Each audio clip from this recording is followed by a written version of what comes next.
Hey guys, tonight we are taking a trip back in time. But this isn't one of those journeys where you get to be a samurai or a noble. No, tonight we're going to a place that was famous for its beauty, its art, and its elegance, the so-called floating world of feudal Japan. But we're going to see it from the other side, from the side of the women, whose lives were the very foundation this glittering world was built upon. Honestly, if you were actually transported there, you'd probably want a return ticket within the first day. So before you get comfortable, take a moment to like the video and subscribe, but only if you genuinely enjoy what I do here. And while you're at it, let me know in the comments what city you're listening from and what time it is for you. I love seeing how far these stories travel. Now dim the lights, maybe turn on a fan for that soft background hum, and let's ease into tonight's journey together. The first thing you remember is the hunger. Not a dramatic, desperate starvation, but a dull, constant ache in your stomach that's been your companion for as long as you can recall. You live in a small farming village, a place where the rhythm of life is dictated by the seasons, the sun, and the rain. Your world is made of the smell of wet earth after a downpour, the rough texture of homespun clothes against your skin, and the distant sound of your father's coughing in the thin-walled house at night. You are just a child, maybe 7 or 8 years old, but you already know that life is a precarious thing.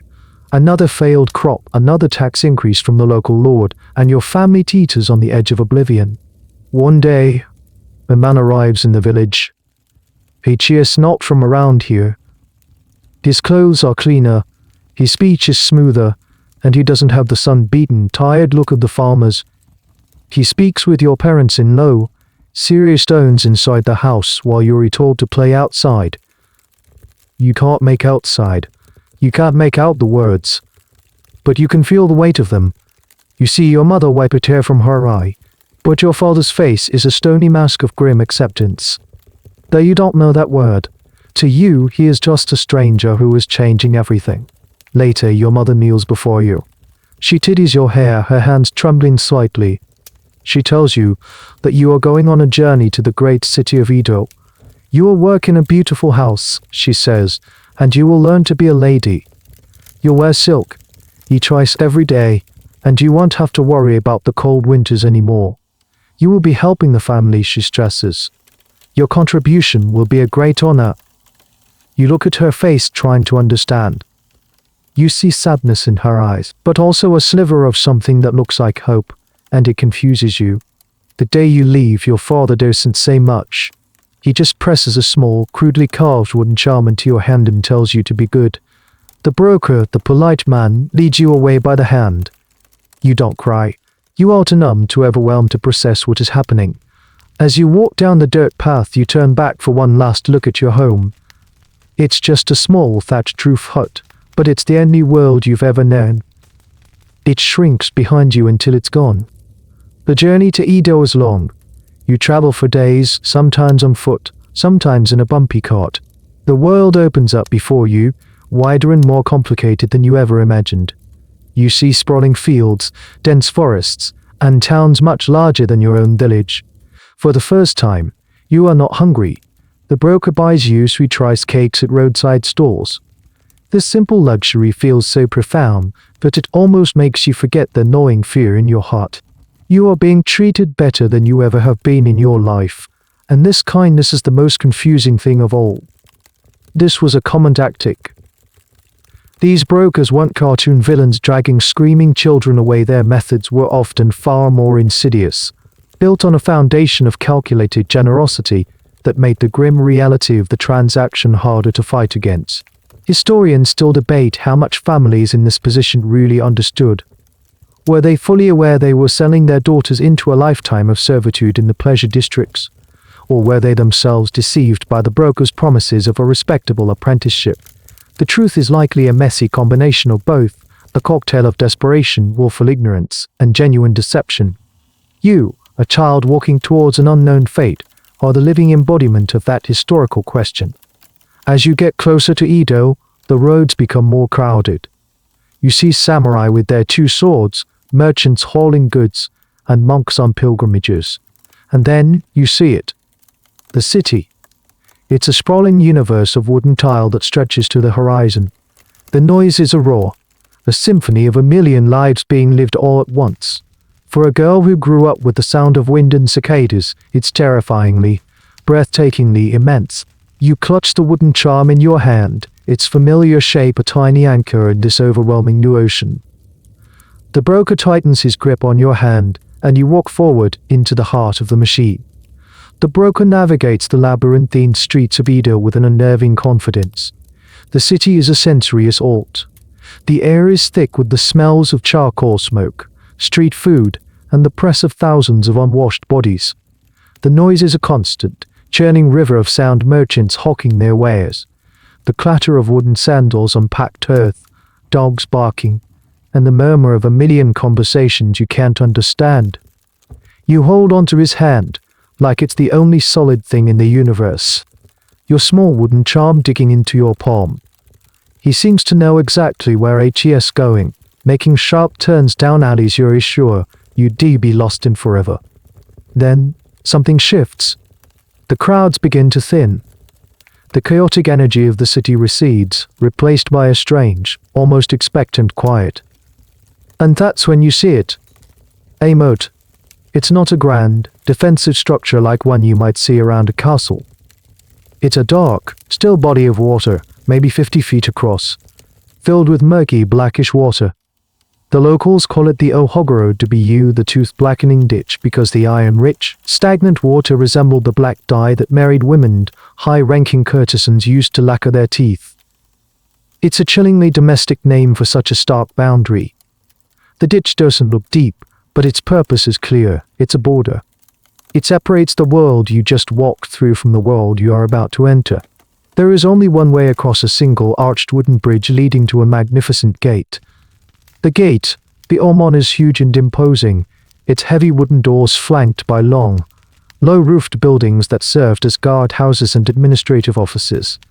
It looks less like the entrance to a city district and more like the gate to a very important temple. But there's no feeling of sanctity here. Instead, there's a palpable sense of finality. This is the one and only entrance and exit to this self-contained world. The guards at the gate don't look for weapons, they look for women trying to leave. It is, you will soon learn, a place that is very easy to enter and nearly impossible to escape. As the broker leads you across the bridge, your steps echo on the wooden planks. You feel the eyes of the guards on you, a dispassionate, assessing gaze. They don't stop you, they barely acknowledge you. A little girl arriving is just another piece of cargo, a routine delivery. You step through the massive gateway, and the sounds of Edo are instantly muffled, as if a thick curtain has been drawn behind you. The world inside is unreal. It's a meticulously planned grid of streets, unnaturally neat compared to the organic chaos outside. The Nakanocho is wide and lined with beautiful cherry trees. The buildings are elegant, two-story wooden structures with intricate latticework covering their facades. Lanterns hang from the eaves, painted with the crests of the houses within. The air here smells different to a heavy, sweet perfume of incense, flowers and hair oil, a deliberate mask for the less pleasant realities of life here. It's beautiful. It's also completely artificial. You're standing in what is essentially a purpose-built, government-sanctioned containment zone. This isolation was intentional. A weird little fact is that this wasn't even the original location of Yoshiwara.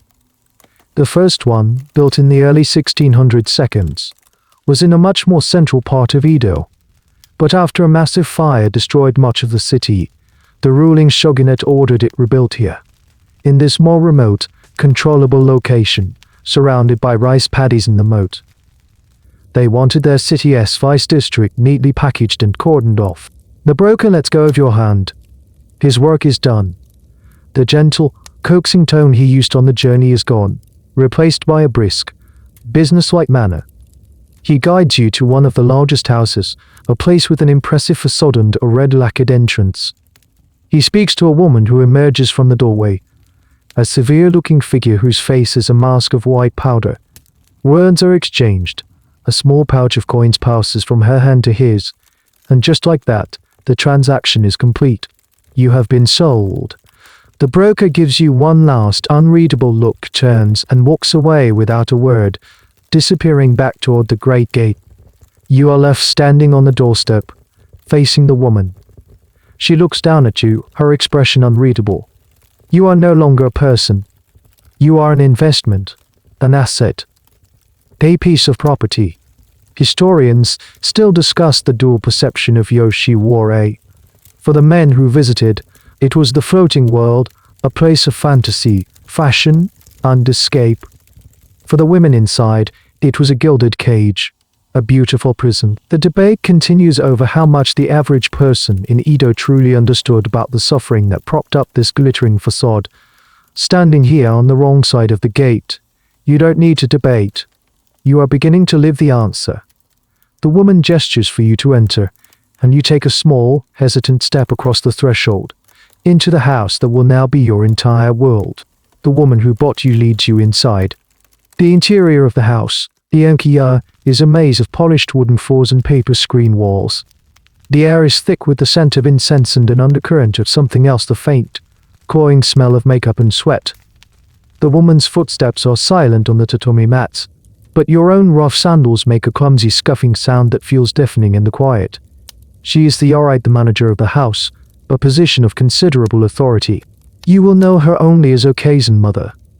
It's a cruel irony, a word meant to evoke warmth and care, now repurposed as a title for your owner. She takes you to a small, severe-looking room at the back of the house. There she has you strip off your dusty, travel-worn clothes. She examines you from head to toe, her gaze sharp and appraising, like a merchant inspecting its stock. She checks your teeth, your hands, your skin. You stand there, shivering and exposed, feeling a shame so profound it's like a physical weight. Every part of you is being assessed for its future value, its potential to earn. Then comes the accounting. She sits you down, and though you can read the characters she writes with her brush, you understand the cold finality of the process. She pulls out an abacus, its beads clicking with a dry, ominous sound. She begins to list your debts. First, the price she paid the broker to acquire you. This is the principle, the seed from which all future debts will grow. But it doesn't stop there. The simple clothes you are given to replace your own rags. You've been charged for them. The bowl of rice you'll eat tonight, it goes on your tab. The futon you'll sleep on, that costs you too. She explains it all in a flat, patient voice. Your life here is alone.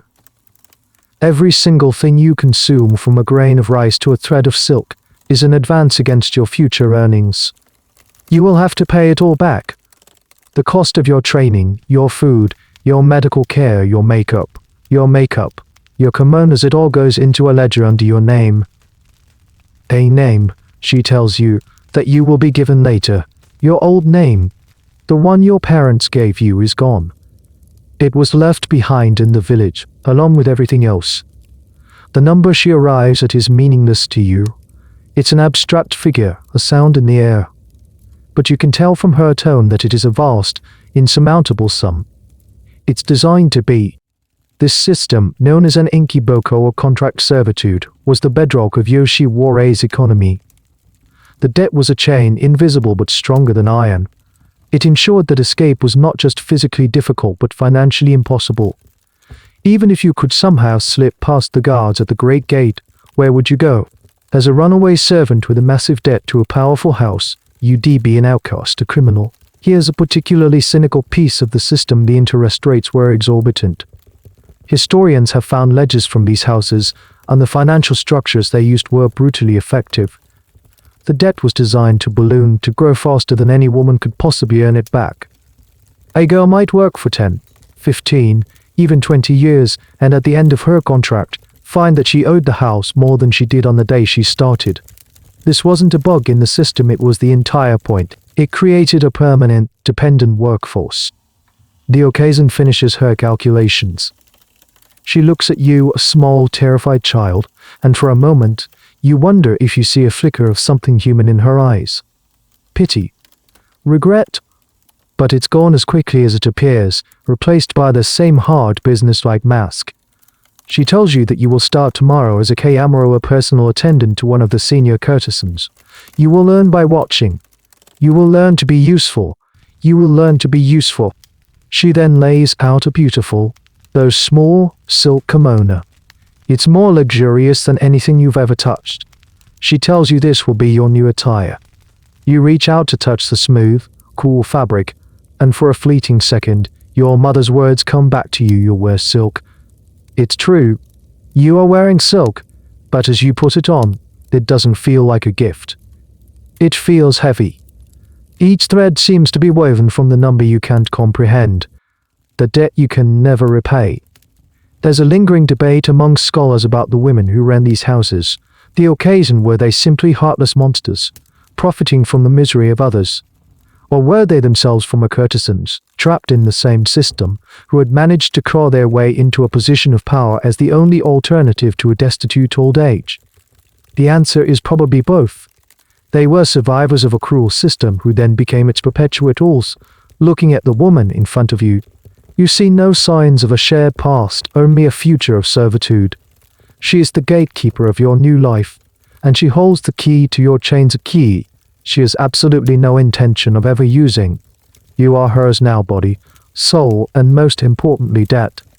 The Okio is a world unto itself, a tightly packed hive of women living in close, often suffocating quarters. After your chilling introduction to the house's finances, you are led away from the formal reception rooms and offices at the front and taken deeper into the building's core. The polished floors give way to more worn, functional corridors. The air grows warmer, thick with the smells of cooking from the kitchen, steam from the bath, and the faint, ever-present scent of perfumed oil. You are shown to the area where the junior members of the house live. There is no such thing as a private room here. You'll be sleeping in a large, communal space with the other young girls. The other K-Amuro. It's a stark, simple room with tatami mat floors. At night, thin futons are unrolled side by side, leaving barely an inch of space between them. During the day, they are packed away into deep cupboards, leaving the room open for chores and lessons. This is your new home. There are no windows with a view of the outside world, only high, small openings covered with paper screens that let in a dim, filtered light. Your world has shrunk to the dimensions of this house. The hierarchy here is as rigid and unforgiving as any military structure. At the very top is the Okesan, the matriarch who holds every owner's fate in her hands. Directly beneath her is the Yar-eyed, the sharp-eyed manager who handled your transaction. But the real power structure you'll have to navigate is among the courtesans themselves. At the pinnacle are the Oer on the superstars of Yoshiwara. Specifically, the highest rank, the Teiyu, though by the time you've arrived in the mid to late Edo period, the Teiyu are all but gone, replaced by the still incredibly high-ranking Koshi. These women are treated like royalty. They have their own private quarters, often lavishly decorated. They have multiple attendants, including two young Kayamuro like you, and a teenage apprentice called a Shinzo. They wear the most spectacular kimonos. Their hair is arranged in the most complex styles, and they have the power to refuse even the wealthiest clients. They are the ultimate goal, the impossible dream that is dangled in front of every girl in the house. Below them are many other ranks. There are the Sancho and Zis Hikimochi courtesans who are skilled enough to entertain in their own designated rooms, but lack the prestige of the top tier. Then come the lower-ranking women, the Hei-Aj Ochu, who have far less autonomy and are often at the beck and call of the house. And at the very bottom of the prostitute hierarchy, almost in a separate category, are the women who sit in the latticed storefronts, the Mise or are waiting to be chosen by passers-by. The gradations are minute and fiercely guarded. And you? You are at the absolute bottom. As a K-Amuro, a girl not yet in her teens, you are not even on the ladder yet. You are a servant. You are a servant. Your purpose is to serve, to watch, and to learn. You will run errands, clean, deliver messages, and attend to the needs of the senior courtesan you're assigned to. You are essentially invisible, a small shadow flitting through the halls. You quickly learn the unspoken rules. You never speak unless spoken to. You never make eye contact with a client. You learn to move silently, to anticipate needs before they are voiced. You see the subtle signs of favor and displeasure. A senior courtesan might reward behaved K-Amuro with a small sweet cake left over from a client's visit. This is a moment of pure bliss. Conversely, a mistake spilling tea, being too slow, or speaking out of turn can earn you a sharp slap or a vicious pinch from the yarite or even the courtesan you serve. It's a strange and often contradictory environment. You see moments of what looks like genuine camaraderie between the women. Two of them might be seen laughing together in a quiet moment, helping each other with a difficult sash or sharing a piece of gossip. But you also feel the sharp, ever-present undercurrent of competition. Every woman in this house is a rival. They are competing for the best clients, the most beautiful kimonos, the favor of the occasion. A bizarre little detail of this life was the intense scrutiny over things like kimono patterns. Certain patterns and colors were reserved for specific ranks, or even specific, famous courtesans. To wear something above your station was a serious breach of etiquette, a challenge that would be met with swift social punishment. Historians often struggle to piece together the emotional reality of life in Enoki, or personal diaries from courtesans are incredibly rare, and the official records are sterile and financial. Most of what we know comes from the art, literature, and plays produced by the men who were their clients. These portrayals often romanticize the women, turning them into tragic, beautiful heroines. The reality you are living is far less poetic. It's a world of endless chores, constant scrutiny, and the dull ache of fear. You are learning to navigate a system where your only value is your potential, and your present existence is one of complete and total subservience. The beautiful latticework on the front of the house isn't there to look pretty, it's there to hide the complex, brutal, and deeply human world thriving in the shadows behind it. The first lesson in your new life is not about art, music, or conversation. It is about pain. It is a lesson in obedience, and it is taught swiftly and effectively. The currency of control in the Okia is not money, you have none of that. It is fear. One afternoon, a few weeks after your arrival, you are tasked with carrying a lacquer tray of tea to the senior courtesan you serve, a woman named Ki-cho. She is entertaining a guest in her private room. You move as carefully as you can, your small hands trembling slightly as you hold the heavy tray. The floorboards creak under your weight. As you kneel to slide open the paper screen door, your foot slips just a fraction of an inch on the polished wood. The teacups rattle, and a small trickle of hot tea splashes onto the immaculate tray. It's a tiny mistake, almost unabateable. But Ki-cho notices. Her conversation with the guest doesn't falter, but you see her eyes narrow for a split second. Your blood runs cold. You quickly right the cup, enter the room, serve the tea with your head bowed low, and retreat, your heart pounding in your chest. You hope, you pray, that it will be overlooked. It is not. Later that evening, after the guest has departed, you are summoned by the yarite. She doesn't raise her voice. She doesn't need to. Her cold, quiet disapproval is far more terrifying. She leads you to a small windowless storage room at the back of the house. In her hand, she holds a thin, flexible bamboo switch. She tells you that you have embarrassed the house. You have shown clumsiness. You have been unprofessional is everything. It is the very product being sold. The punishment is methodical. It is not a frenzied, angry beating. It is a calm, deliberate application of pain, designed for maximum psychological impact. You are made to lift the back of your simple kimono, and the switch lands across your calves. It stings, a sharp, biting line of fire. It happens again and again. You bite your lip to keep from crying out, because you have already learned that tears are a sign of weakness that will only invite more scorn. The messages don't make mistakes. The message is we control your body, and we can cause you pain whenever we choose. This was the grim reality. Punishments in Yoshiwara were a well-established, if unspoken, part of the system. For minor infractions, it might be a slap, being deprived of a meal, or being assigned extra, grueling chores. For more serious offenses, the punishments escalated dramatically. A truly shocking, and historically verified, form of punishment was something called kirizan in or cut and repent. A courtesan who was seriously disobedient, perhaps she insulted a wealthy patron, or was caught in a serious lie, might have a small character tattooed on her upper arm as a mark of shame. In extreme cases, a finger joint might even be severed, a practice mimicking the yubitsume of the Yakuza, signifying a pledge of loyalty born from an act of irreversible self-mutilation. Though often forced upon the woman, there's an ongoing debate among scholars about how widespread the most brutal of these punishments were. Were they rare, extreme measures used only as a last resort, or were they a more common to love intimidation? The popular art and literature of the time certainly sensationalized them, but the ledgers and official documents are, as always, silent on the matter. They record financial transactions, not acts of violence, but the fear they generated was real and pervasive. As you limp back to the communal sleeping room, the stinging in your legs is a burning reminder of your place. The other Kai Amuro see you. They don't offer sympathy. They can't offer sympathy. They can't afford to. Instead, you see in their eyes a mixture of fear and a kind of detached pity. They know it could just as easily have been them. Your pain is a lesson for everyone. You learn to move with a new, heightened awareness. You learn to anticipate. You watch the moods of the senior women like a sailor watches the sky for signs of a storm. You become a master of self-effacement. The goal is to be so efficient, so quiet, so perfect in your duties that you become invisible. Invisibility is safety.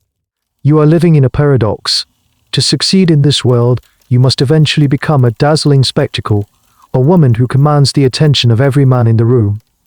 But to survive the journey to that point, you must learn to be nothing, to attract no attention at all. You are a ghost in training.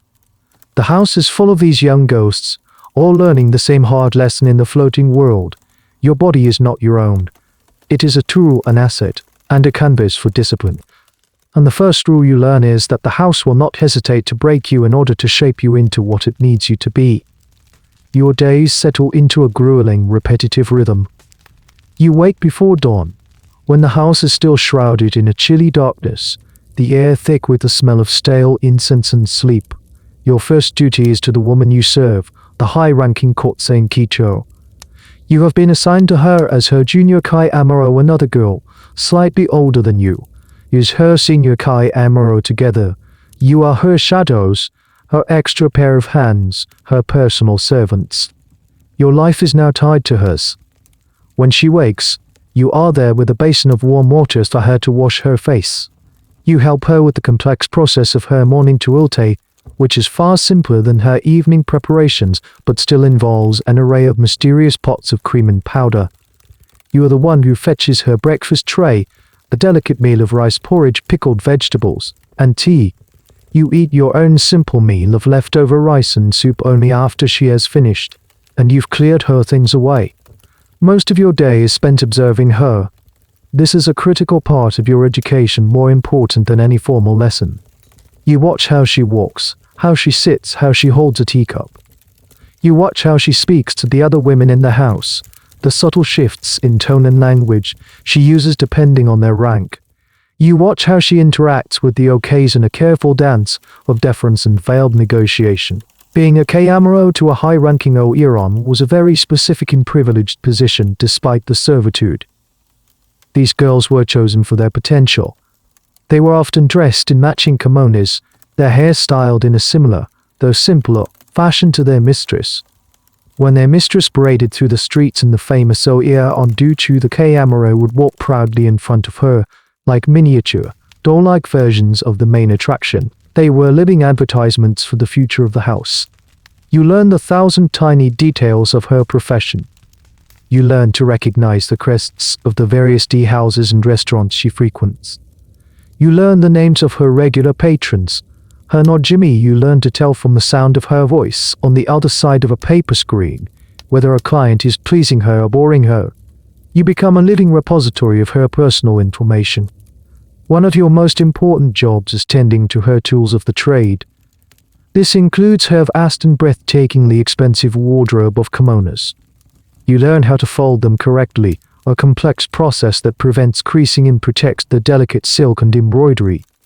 You learn how to air them out, how to spot any tiny stain or tear that needs to be mended. These are not just clothes, they are the house's most valuable assets, second only to the women themselves.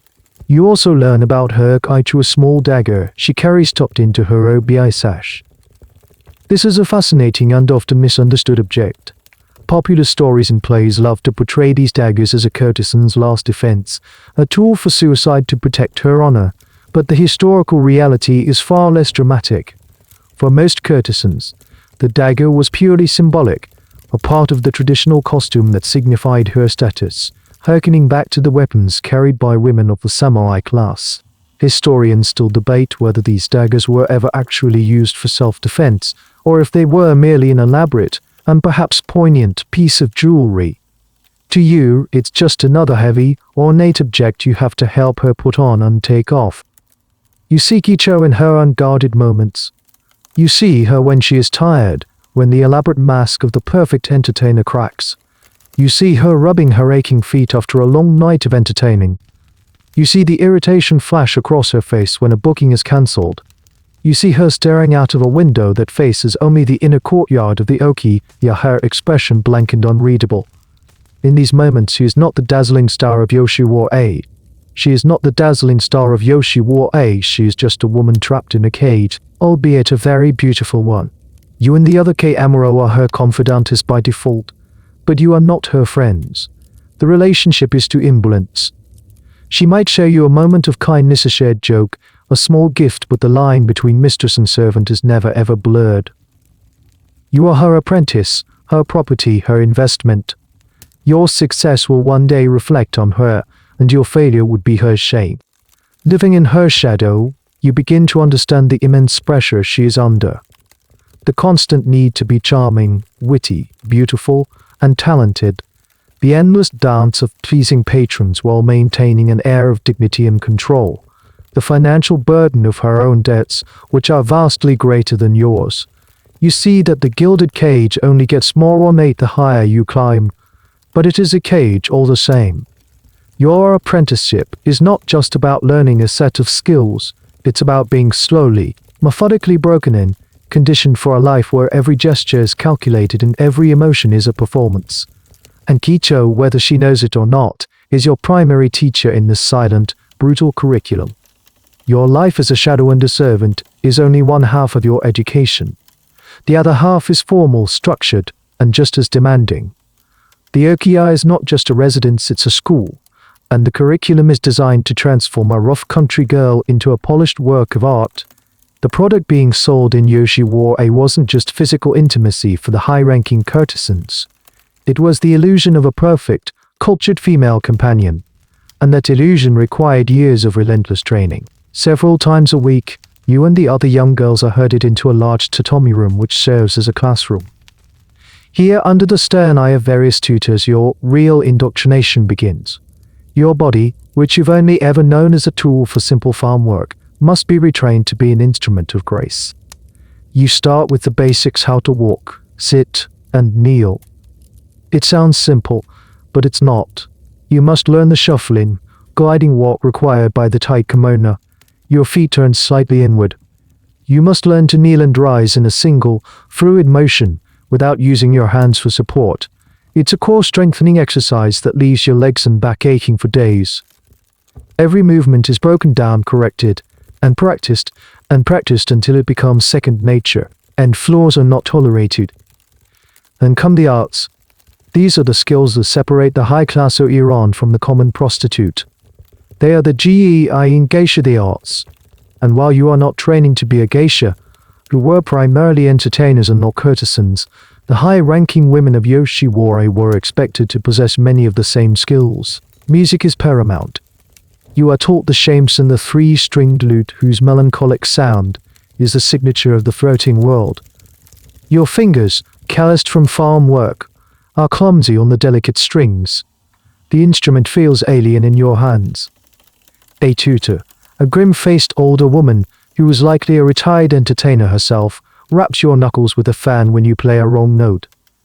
You practice for hours, your fingertips growing raw, until the simple folk songs you are taught become ingrained in your muscle memory. You are taught to sing the popular ballads of the day. Known as kuta, these are songs of love, loss, and the fleeting beauty of life, themes that resonate deeply within the walls of Yoshiwara. You are taught the art of conversation, which is less about speaking your mind and more about the delicate dance of flattery, witty banter, and the art of listening intently to a man's boasting. And then there is the tea ceremony. This is not just about making tea. It is a lesson in precision, mindfulness, and aesthetics. You learn how to handle the bamboo whisk, the lacquer tea caddy, the ceramic bowl. Every gesture is prescribed. Every movement has a meaning. The goal is to create a moment of perfect, tranquil beauty for the guest. It's a performance of serenity, a stark contrast to the constant anxiety that hums just beneath the surface of your life. A fascinating and slightly strange part of this was learning which specific type of tea ceremony was in vogue at any given time, as styles and schools of thought would become fashionable among the clientele, and the courtesans had to keep up. The purpose of all this is not self-expression. You are not learning the shamisen to pour out your own sorrows, nor are you learning calligraphy to write your own story. You are learning to be a mirror, reflecting back a man's ideal of a perfect woman. You are an escape of fantasy. Your skills are the building blocks of that fantasy. There's a persistent historical debate about the nature of this artistic training. Was it a cynical process of creating human puppets, or did it provide the women with genuine skills and a source of personal pride and accomplishment? Perhaps the truth is that it was both.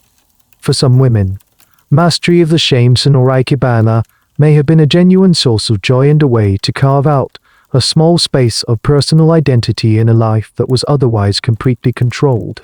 It was just another set of grueling tasks to be mastered under the threat of punishment. For you, it is simply overwhelming. Your days are a blur of chores and lessons, of serving kicho and then rushing to your own practice. You are perpetually tired. Your mind is crammed with song lyrics, go strategies, and the correct way to fold a kimono. Your body aches from kneeling and your fingers are sore from the shamisen strings.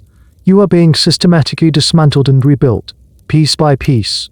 The clumsy farm girl is being sanded down, polished, and lacquered into something new, something valuable, something that can be sold for a very high price. Beyond the arts and the physical discipline, there is another, more subtle layer to your education language. You quickly discover that the people of Yoshiwara do not speak like everyone else. The district has its own unique dialect, a strange, artificial way of speaking known as Kuruwak, Botoba, or enclosure words. It's a language designed to be elegant, alluring, and deliberately different from the common speech of Edo. Learning it is not optional. It is not optional. It is essential for survival and success. Your own country accent is the first thing that needs to be erased. It's a mark of your lowly origins, a stain of the mud and fields you came from. The Ait and the senior courtesans correct you mercilessly, every misplaced vowel and rough consonant turning a sharp word or a disapproving glare. You learn to soften your speech, to round your words, to speak in a higher, more melodic register. The Kuruwak Otoba is full of playful, almost theatrical quirks. For example, at the end of many sentences, you must add the suffix serinsu, a slurred, fancy-sounding version of the standard goza mayas. It serves no grammatical purpose, it's pure affectation, a verbal signal that you are part of this exclusive, artificial world. Saying insu correctly, with just the right amount of nonchalant elegance, is a sign of a well-trained courtesan. There are also unique words and euphemisms for everything. A customer is not an okay yakus, but a nus high or master. To sleep is not niru but yosu. A letter is a fumi. Money is referred to in roundabout ways, never directly. This specialized vocabulary creates an insular culture. It's a secret code that separates the insiders from the outsiders and reinforces the fantasy that Yoshiwara is a different, more refined reality. A curious tidbit is that this dialect was so pervasive and famous that it was often parodied in the popular kabuki plays of the day. Actors playing the roles of high-ranking courtesans would meticulously mimic the air and Sioux speech, turning it into a recognizable stereotype for the masses. But the language training goes far beyond vocabulary and pronunciation. You are taught the art of what not to say. You learn that a courtesan's conversation is a carefully constructed performance. You must never speak of your own troubles, your past, your family, or your crushing debt. You must never complain about being tired or sick. You are a creature of fantasy, and fantasies don't have bad days. You learn to be a master of the compliment. finding something to praise in even the most boorish of men. You learn to ask leading questions that allow a man to talk endlessly about himself, his business, his accomplishments. You learn to laugh at his jokes, even when they are not funny. You learn to appear knowledgeable about topics you know nothing about, from politics to poetry, by employing vague, agreeable phrases. This is the emotional labor that is the true, unspoken core of your job. It's far more exhausting than playing the shamesen or serving tea. It's the constant, draining work of suppressing your own personality and projecting an idealized one in its place. You practice these skills on the other girls and are critiqued by the older women. They stage mock conversations where one girl plays the client and the other the courtesan. No, don't look down like that. It makes you seem sullen. Your laugh sounds forced. Ask him about his swords. All samurai love to talk about their swords. Historians continue to puzzle over the origins and exact nature of the Kuruwak Otoba. Was it a dialect that evolved naturally over time, or was it a conscious invention? A branding exercise designed by the district's founders. The records are sparse, and most of what we know comes from fictional depictions in novels and plays, which may not be entirely accurate. It's one of those fascinating areas where the lines between history, linguistics, and popular culture become wonderfully blurred. For you, it's not an academic puzzle. It's a daily struggle. You practice the air and su suffix under your breath while doing chores. You listen intently to Kitch-OS conversations with her clients, memorizing her turns of phrase, her witty deflections, her arsenal of flattering remarks. The language becomes another layer of your costume, another part of the mask you are learning to wear. The process is deeply alienating. You are being taught to erase yourself, to replace your own voice with a manufactured one. Your thoughts, your feelings, your very identity are being pushed down, buried beneath a shimmering surface of elegant speech and practiced charm. You are learning to lie with every word you speak, and the most dangerous part is that to be truly successful, you will have to start believing the lies yourself. The day finally comes when you are deemed ready for the next stage of your transformation. It's no longer enough to be a clean, obedient servant who speaks properly. Now, you must begin to look the part. It's time to be painted into the canvas of Yoshiwara, to adopt the iconic, unforgettable look of the floating world. The process begins with your hair. Up until now, it's been kept in a simple, practical style. But today you are sat down in front of a kami while you are a professional hairstylist who services the okiya. It is multi-hour ordeal of pulling, shaping, and structuring. Your hair is heavily waxed and combed into a complex style known as merimage, the rounded chign worn by apprentices. It's pulled so tight that your scalp screams in protest, and your face feels stretched. Large, heavy combs and ornate hairpins made of tortoise island lacquer are inserted into the structure. The finished product is a work of art, but it's incredibly heavy and rigid. You are told that with care, this hairstyle can last for several days, and you will learn to sleep on a hard, box-like pillow called a takamakukaka to preserve it, your neck resting on a small cushion so the koifurao is not disturbed. Then comes the face. You are introduced to the tools of the trade, laid out on a small lacquer tray, pots of white powder, red pigment, black ink, and various brushes. The white makeup, the Yoshiwara, is the foundation of the look. It's a lead-based powder mixed into a paste with water. An older courtesan shows you how to apply it, painting a thick, uniform layer over your face, neck, and chest, leaving a small, unpainted V shape at the nape of your neck. The RI has higher detail considered particularly alluring. The paste is cold and smells faintly of metal. It clogs your pores and feels like a heavy, suffocating mass. Next, your eyebrows, which have been shaved off, are painted back on higher up on your forehead in soft, smudgy GY arches.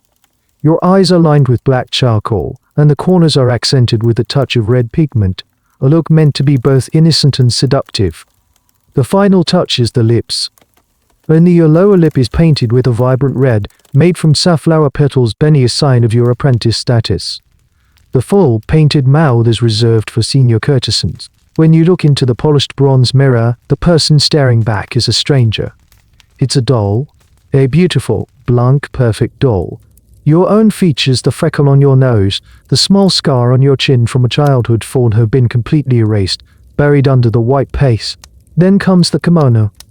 You are not yet allowed to wear the magnificent, multi-layered creations of the Oiron, but you were given your first formal apprentice kimono. It's made of vibrant, colorful silk crepe, with long, swinging sleeves that reach almost to the ground. This is the fur-isode or swinging sleeves kimono, a style exclusively for unmarried young women and apprentices like you. Odd detail is that these long sleeves often contain small pockets used to carry tissues or a lucky charm, but they were mostly for show, adding to the youthful, almost playful, image of the apprentice. Putting it on is a feat of engineering. Multiple underrobes are tied in place, then the main kimono is wrapped around you. And finally, the entire ensemble is secured with a wide, stiff sash called an obi. The obi itself is a masterpiece of brocade silk, tied in an elaborate knot at the back. It's pulled so tight it's hard to take a full breath. The complete outfit is incredibly heavy and restrictive. You can only take small, shuffling steps. The long sleeves get in the way of everything. The whole costume is designed for presentation, not for practicality. This entire process, hair, makeup, dressing, takes hours, and it will be your daily ritual for years to come. Historians still debate the health effects of this regimen. The lead-based white makeup was, of course, a slow-acting poison, causing skin damage, neurological problems, and birth defects over the long term. Many courtesans suffered from chronic health issues as a direct result of the very tools they used to create their beauty. The debate isn't whether it was harmful, it absolutely was, but how much they understood about the dangers. Dressed and painted, you are paraded before the occasion. She inspects you critically, adjusting a hairpin here, straightening your collar there. She nods, a flicker of approval in her eyes. You are no longer just a debt on a ledger, you are now a visible asset, a product nearing completion. You feel a strange mix of emotions. You feel beautiful, transformed into one of the dazzling creatures you've only ever seen from a distance. But you also feel trapped, suffocated by the layers of silk and the mask of paint. The weight of the clothes is a constant reminder of your role. You are a walking piece of art, a beautiful object designed to be admired and, eventually, purchased. The girl from the village is now buried so deep under wax, lead, and salt that you are not sure you could find her again even if you tried. Now that you look the part, you must learn your place in the grand theater of Yoshiwara. Being a courtesan is not a single profession, it's a career path with a brutally competitive promotion ladder. Your new appearance as an apprentice, a shinzo, means you have officially taken your first step onto that ladder. The journey to the top is long, fraught with peril, and very few ever make it. You are what is known as a fur-isode shinzo, an apprentice who trains under a senior courtesan. Your primary role is to attend to your older sister mentor Kicho, but now you also accompany her to parties and official functions. You are her living accessory, a testament to her status, but you are also being watched, evaluated by the clients and the tea house proprietors who are the kingmakers of this world. You learn about the complex hierarchy that governs every interaction. At the absolute pinnacle of the Oiron, a term that broadly covers the highest-ranking courtesans. These women are celebrities, trendsetters whose style of dress and speech are copied by women across Edo. To even meet one of these women is a complex and expensive process. A potential client can't just walk in and ask for her. He must first patronize the house, spending lavishly, proving his wealth and status. Only then might he be granted a formal introduction. This introduction, the showcase, is the first of a 3-meeting ritual. The courtesan enters the room, but sits far from the client and does not speak to him, eat or drink. She simply judges him from a distance. The client, meanwhile, is expected to put on a dazzling display of his wealth and sophistication. If she approves, he may be invited back for a second meeting, the Ura Kuchi this time. She will sit a little closer, and they might exchange a few formal words. The Nojimi will she treat him as a regular client, sharing a meal and conversation with him. This entire process could cost a fortune, equivalent to a year's salary for a well-to-do merchant. This elaborate ritual is what separates the top-tier Oiron from everyone else. They have the power of refusal. Below them are many other ranks. The Koshi, for instance, were a high rank just below the now extinct Teiyu. Then there were the Za Shikimoki room holders, who had their own designated rooms for entertaining, but lacked the prestige to command the 3-meeting ritual. Below them, the Maki room holders of a lower grade had even less status. And then far below these artists of conversation and entertainment were the women who made up the bulk of Yoshiwara's population, the maze or the shop front prostitutes. These were the women who would sit for hours behind the wooden lattices of the haremis, the storefronts of the brothels, on public display for any man with enough money to choose from. Theirs was a life with none of the glamour or pretense of art. It was a straightforward, brutal commercial transaction. This is the fate that awaits any apprentice who fails to show promise, or any senior courtesan who falls out of favor or grows too old. It is the unspoken threat that hangs over everyone. A strange and often debated aspect of this system was the idea of social mobility. Could a talented and beautiful girl from the lowest ranks rise to become an oer on the romantic stories and plays loved this idea, a kind of Cinderella narrative for the floating world? The historical reality is much murkier, while not incredibly rare. The top ranks were usually reserved for girls who had been bought at a young age from impoverished, but respectable families and had undergone the intensive, decades-long training you are currently enduring. The system was designed to be rigid, not fluid. The debate among historians continues: was Yoshiwara a strict caste system, or did it allow for rare, dazzling moments of upward mobility? As a Shinzo, you are in a transitional phase. You do not yet entertain clients on your own, but you are no longer a child servant. You are expected to demonstrate the skills you have learned playing a short piece on the shanzon, pouring sake with perfect grace, laughing at a client's joke at just the right moment. Each successful performance earns you a nod of approval from your older sister, or the occasion each mistake earns you a cold glare or a whispered reprimand later. You watch the other Shinzo in your house and others. The competition is fierce but unspoken. You are all climbing the same slippery ladder. You compare whose kimono is more beautiful, who gets to attend the most exclusive parties, who seems to be catching the eye of the most powerful patrons. It's a silent, relentless race. The prize is a life of relative luxury and prestige within the cage. The penalty for losing is a slow descent into the anonymous, grueling world of the lower ranks. Every day is a test, and you know with a cold certainty that you cannot afford to fail. You are now in your mid-teens. The years of training have molded you. You move with a practiced grace, your speech is a melodic artifice, and your hands know their way around a shamisen and a tea-bowl. The awkward girl from the village is a distant, faded memory. The house has decided that its investment in you is ready to mature. It is time for your age, your official debut as a full-fledged courtesan. The term age literally translates to raising the waters, an elegant, poetic phrase borrowed from the world of shipping, meaning to launch a new vessel, but its meaning in Yoshiwara is stark and life-altering. It is the ritualized effleuring of a young apprentice, a formal ceremony marking her transition from girl to woman, from apprentice to earner. This is not an event left to chance. It is a carefully orchestrated business transaction. The honor of being the Shinzo's first patron, her dana, is a highly sought-after status symbol among the wealthy men of Edo. The Okiya will quietly let it be known that a promising apprentice is approaching her age. A bidding war often ensues among the most affluent and influential patrons of the house. The man who pays the highest price wins the privilege. The sum is astronomical, often enough to pay off a significant portion of the girl's accumulated debt in one fell swoop, though, of course, that money goes directly to the house, not to her. You have no say in the matter. You will not choose your first partner. He will be chosen for you based on the size of his purse. For weeks, you see the occasion in quiet, serious conversations with various wealthy merchants and samurai. You are sometimes paraded before them to your player song, and you feel their eyes on you, a cold, calculating assessment. You are a prize, and they are the connoisseurs deciding your value. The night of your age is preceded by a week of elaborate rituals. You are dressed in a special, magnificent kimono, even more splendid than your usual apprentice attire. Your makeup is applied with ceremonial care. For the first time, both your lips are painted a brilliant red.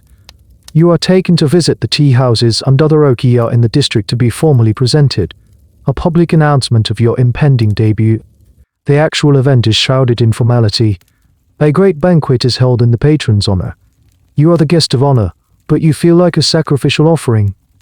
You sit beside the man who has purchased you, a man who might be decades older than you, a man you have never met before tonight. You are expected to be the perfect hostess, charming, graceful, attentive. You pour his sake, laugh at his jokes, and try to keep your hands from trembling. The whole affair is a performance of romance and choice, a thin veneer over a financial transaction. The historical perspective on mise-age is complex. In the romanticized literature of the period, it's often portrayed as a sad but beautiful rite of passage, sometimes even with a hint of love. But the reality for the girls involved was likely terrifying and traumatic. There is a debate among scholars about the psychological impact of this practice. How did these young women process an event that was simultaneously celebrated as a professional milestone and was, by any modern definition, an act of institutionalized sexual abuse? Their own voices are lost to history, leaving us to speculate based on the cultural context. After the banquet, you are led to a private room, prepared specially for the occasion. The room is beautiful, decorated with flowers and expensive scrolls. It is meant to be a fantasy, a perfect setting for a night of passion. But for you, it is a place of dread. A strange and poignant custom associated with the mise-age was the changing of the obi knot. As an apprentice, your sash was tied in an elaborate, decorative knot at the back. After this night, you will wear your obi tied in a simpler nautical measure, making it easier to tie and untie multiple times a night. But it was also a deeply symbolic change. The decorative, youthful knot of the apprentice is gone, replaced by the functional knot of the working woman. Your childhood is officially, irrevocably over. You get through the night by dissociating, by retreating to a small, quiet place deep inside yourself. You do what you have been trained to do, you perform. You are an actress playing a part. The next morning, you feel hollowed out, changed in a way you can't yet comprehend. You are no longer an apprentice. You are a courtesan. You are now officially in the business of selling illusions, and your own body is the primary stage. The house celebrates. The occasion is pleased. A huge sum of money has been made. You have proven to be a good investment. But as you look at your reflection in the bronze mirror, you see the doll-like makeup on the beautiful silk, and for the first time, you truly understand the cost of it all. The cage is no longer gilded, it's just a cage. Your mise-age has made you a known commodity, but to ascend to the highest echelons of Yoshiwara society, you must become a spectacle. You must become a star, and the primary stage for this stardom is the breathtaking, slow-motion theatrical event known as the Oira on Duchu, the courtesan's procession. This is no simple stroll down the street. It is a full-blown parade, a piece of performance art designed to showcase the beauty, wealth, and prestige of a high-ranking courtesan and her house. These processions only happen when an Oiron is summoned by a particularly wealthy and important client. Tea houses or banquet halls that line Yoshiwara's main thoroughfare. The journey, which might only be a few hundred yards, could take the better part of an hour. The point isn't to get there, the point is the getting there. The preparations are immense. It takes a team of dressers hours to get you ready. You are encased in layers of silk undergarments, and then the main attraction, the uchikake, a heavy, padded outer robe of brocade silk, exquisitely embroidered with auspicious symbols like cranes, turtles, or cherry blossoms. This robe is worn open, like a coat, to display the equally magnificent kimono underneath. The entire ensemble can weigh upwards of 40 pounds, about 18 kilograms. It is a portable treasure chest, a walking display of the house's investment in you. Your hair is a masterpiece of complexity, a massive, waxed creation bristling with a dizzying array of expensive hairpins, some made of tortoiseshell, some of silver or coral. The sheer number and value of these pins is a direct statement of your rank. But the most distinctive and brutal element of the costume is the footwear. You are made to wear enormous, black lacquered platform clogs, known as gete. These are not the simple wooden clogs worn by commoners. They are towering stilts, sometimes 8 inches high, each weighing several pounds. Walking in them is a specialized skill that takes years of practice. You cannot simply walk forward. You must move in a slow, stylized figure-8 pattern sliding each foot out in a sweeping R. It's an unnatural, physically demanding gait known as Soria's highest high. When the time comes, the procession begins. At the very front marches a male retainer, a Emoki carrying the house's insignia. Then come your two young Amuro, your child attendants, dressed in matching finery. Following them is your Shinzo, your teenage apprentice. Then, finally it is you. You are the centerpiece, the sun around which all these other planets revolve. You are flanked by a maid attendant, who holds a large paper umbrella over your head, protecting your perfect makeup from the elements, and another attendant who offers you his shoulder for support, a support you desperately need to stay upright on the towering clogs. The procession moves at a snail's pace. The streets are lined with spectators, merchants, samurai commoners, and other women of the district, all craning their necks to get a look. You do not look at them. Your gaze is fixed forward, your expression a mask of serene, distant beauty. You are an idol, a goddess, something to be worshipped from afar. The pain is immediate and intense. The weight of the costume is crushing. Your neck aches from the heavy wig. Your legs and hips scream in protest at the unnatural figure-8 walk. Each step is a careful, calculated act of balance and endurance. A bizarre little fact is that some historians speculate this incredibly to the client. Look how much effort I am expending just to come to you. You are truly important. It was a form of physical flattery. The debate among academics often centers on the audience's perception. Did the spectators see the Oiranduchu as a beautiful cultural spectacle, a fashion show akin to a modern-day runway? Or were they aware of the suffering and physical toll it took on the woman at its center? The art of the period, the ukiyo-e with block prints, certainly focuses on possibly elegant women gliding through the streets. They don't show the sweat, the gritted teeth, the searing pain in the arches of the feet. As you make your agonizingly slow way down the Nakanocho, you are the living embodiment of Yoshiwara's central contradiction. You are at the absolute height of your beauty and fame, a celebrated icon of the floating world. You are also in immense physical discomfort, a prisoner of your own magnificent costume. The crowd sees a goddess. You feel like a beast of burden, draped in silk. Finally, you arrive at the tea house. The performance is over. You are helped out of the monstrous clogs, your feet throbbing and numb. The heavy outer robe is removed. You can breathe again. But the mask of serene beauty cannot slip. Now, the real work of the evening begins. Hours of witty conversation, enchanting music, and flawless charm. The parade was just the opening act. And tomorrow, if another wealthy client calls, you will do it all over again. After the grand spectacle of the procession, the reality of your daily work sets in. For many courtesans, especially those not in the absolute top tier who are constantly being summoned to tea houses, a significant portion of the evening is spent in the harem-ese, the display shop. The front of your ukiyo and many others like it is not a solid wall but a facade of thin, vertical wooden slats like a cage. This is the mise dana or shop shelf. Behind these bars, the women of the house are put on display. You are no longer a person, you are merchandise, arranged for the perusal of the evening crowds.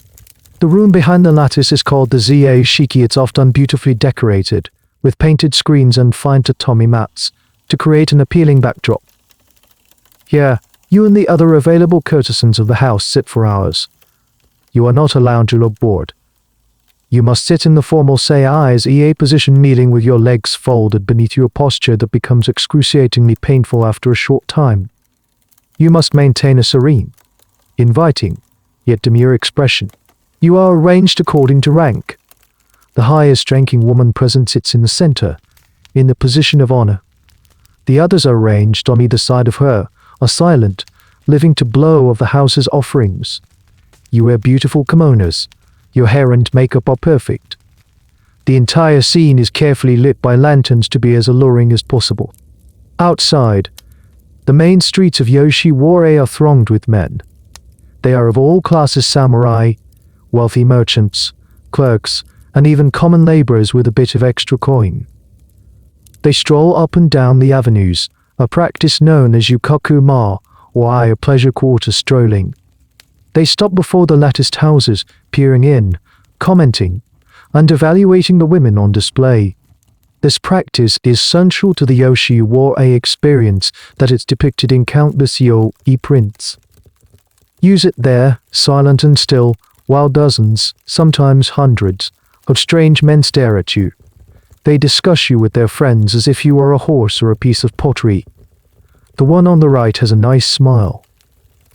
They wonder how much she costs.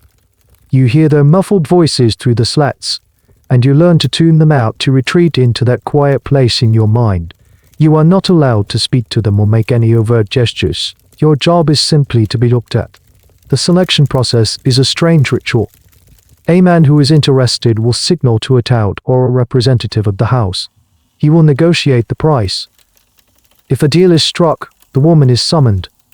If you are chosen, you must rise gracefully from your painful kneeling position, adjust your kimono, and disappear into the inner rooms of the house to meet the client. If you are not chosen, you simply continue to sit there, a beautiful statue in a cage, until the house closes for the night. A strange and little-known detail of this practice is the hierarchy of the viewing itself. The very front of the street, right up against the lattice, was often crowded with lower-class men who were just there to look, the Edo equivalent of window shoppers. The more serious, wealthy clients would often stand back, sometimes even sending an intermediary to get a closer look and report back. To be seen up close, haggling was considered unclassy. The psychological toll of the harimis is immense. It is a nightly lesson in objectification. It strips away any illusion of romance or art that the high-end rituals try to create. Here the business of Yoshiwara is laid bare. You are a product, and your value is determined by your visual appeal from a distance.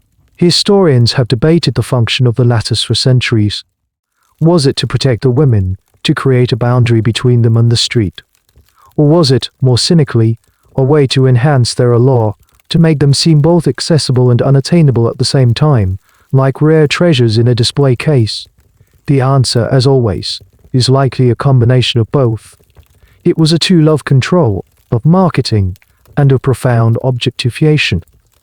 Some nights, you are chosen quickly. Other nights, use it for hours, your legs screaming with pins and needles, a fixed, gentle smile on your face, while the river of potential clients flows past without stopping. These are the worst nights. You feel a rising tide of panic. Is your makeup wrong? Is your kimono not bright enough? Are you losing your appeal? Your entire worth? Your ability to pay down your debt? You're standing in the house. It all depends on being chosen from behind these bars. The lattice is not just made of wood, it's made of judgment, competition, and the constant, gnawing fear of being left on the shelf. Being chosen from the lattice is only the first step. The interaction with a client, especially a new one, is governed by its own complex set of rituals and etiquette. For the mid to high-ranking courtesans, the initial meeting is not a simple transaction but a carefully staged performance. You are not just providing a service, you are selling an experience, the dream that Yoshiwara is famous for. Once a client has selected you and the price has been agreed upon with the house manager, you are led to a designated reception room, or zashiki. These rooms are works of art in themselves, designed to transport the client away from his ordinary life. They feature beautiful tatami mats, a decorative alcove to go no more with a hanging scroll and a flower arrangement, and soft light from paper lanterns. The client is already there, kneeling on a cushion. You do not rush in. You approach the sliding paper door, kneel, and announce your presence softly. You slide the door open just enough to enter, then close it behind you. You approach the client with slow, graceful movements and kneel opposite him, separated by a low lacquer table. This is the moment of showcase, the formal first meeting. Even for courtesans who don't command the full, 3-visit introductory ritual of the top OA on this first meeting is crucial. It sets the tone for the entire relationship. You bow deeply. He bows in return. A servant from the house brings in second a selection of delicate dishes. It is your job to serve him. The art of serving sake is a minefield of etiquette. You must hold the flask with both hands, one supporting the bottom. You pour with a steady hand, filling his small cup but not to the brim. When he, in turn, offers to pour for you, a gesture of politeness you must accept gracefully, holding your cup with both hands. You take only a small, delicate sip. Every movement is watched and judged. The conversation is a delicate dance. You deploy the linguistic skills you were taught, the kuruwakote, the flattery, the witty diversions. You ask about his work, his hobbies, his interests. You listen more than you speak. You must project an image of intelligence and culture, but never so much that you intimidate him. Your goal is to make him feel like the most interesting, important man in the world. A curious but essential part of this performance is the handling of the client's swords. If he is a samurai, he will have left his long sword, the katana, at the entrance of the house. But he will still be wearing his short sword, the wakizae, as a sign of trust and intimacy. He might choose to untuck it from his belt and lay it on the floor beside him. How you react to this is critical. You must acknowledge the sword with a glance of respect, but not touch it unless invited. The sword is an extension of his samurai identity, and showing the proper reverence for it is paramount. Historians debate how much of this was genuine respect versus a calculated part of the courtesan's performance of deference. Throughout the evening, you are not just a companion, you are an entertainer. You might be asked to play the shinsen and sing a song. You might play a game of Go with him. You might engage in a witty poetry contest. The goal is to create a multifaceted experience of cultivated elegance. All the while, you are reading him, assessing his mood, his desires, his ego. Is he looking for a sympathetic ear, a playful companion, a sophisticated partner? You must shift your persona to match his needs. This emotional and intellectual flexibility is the core of your art. It is also utterly exhausting.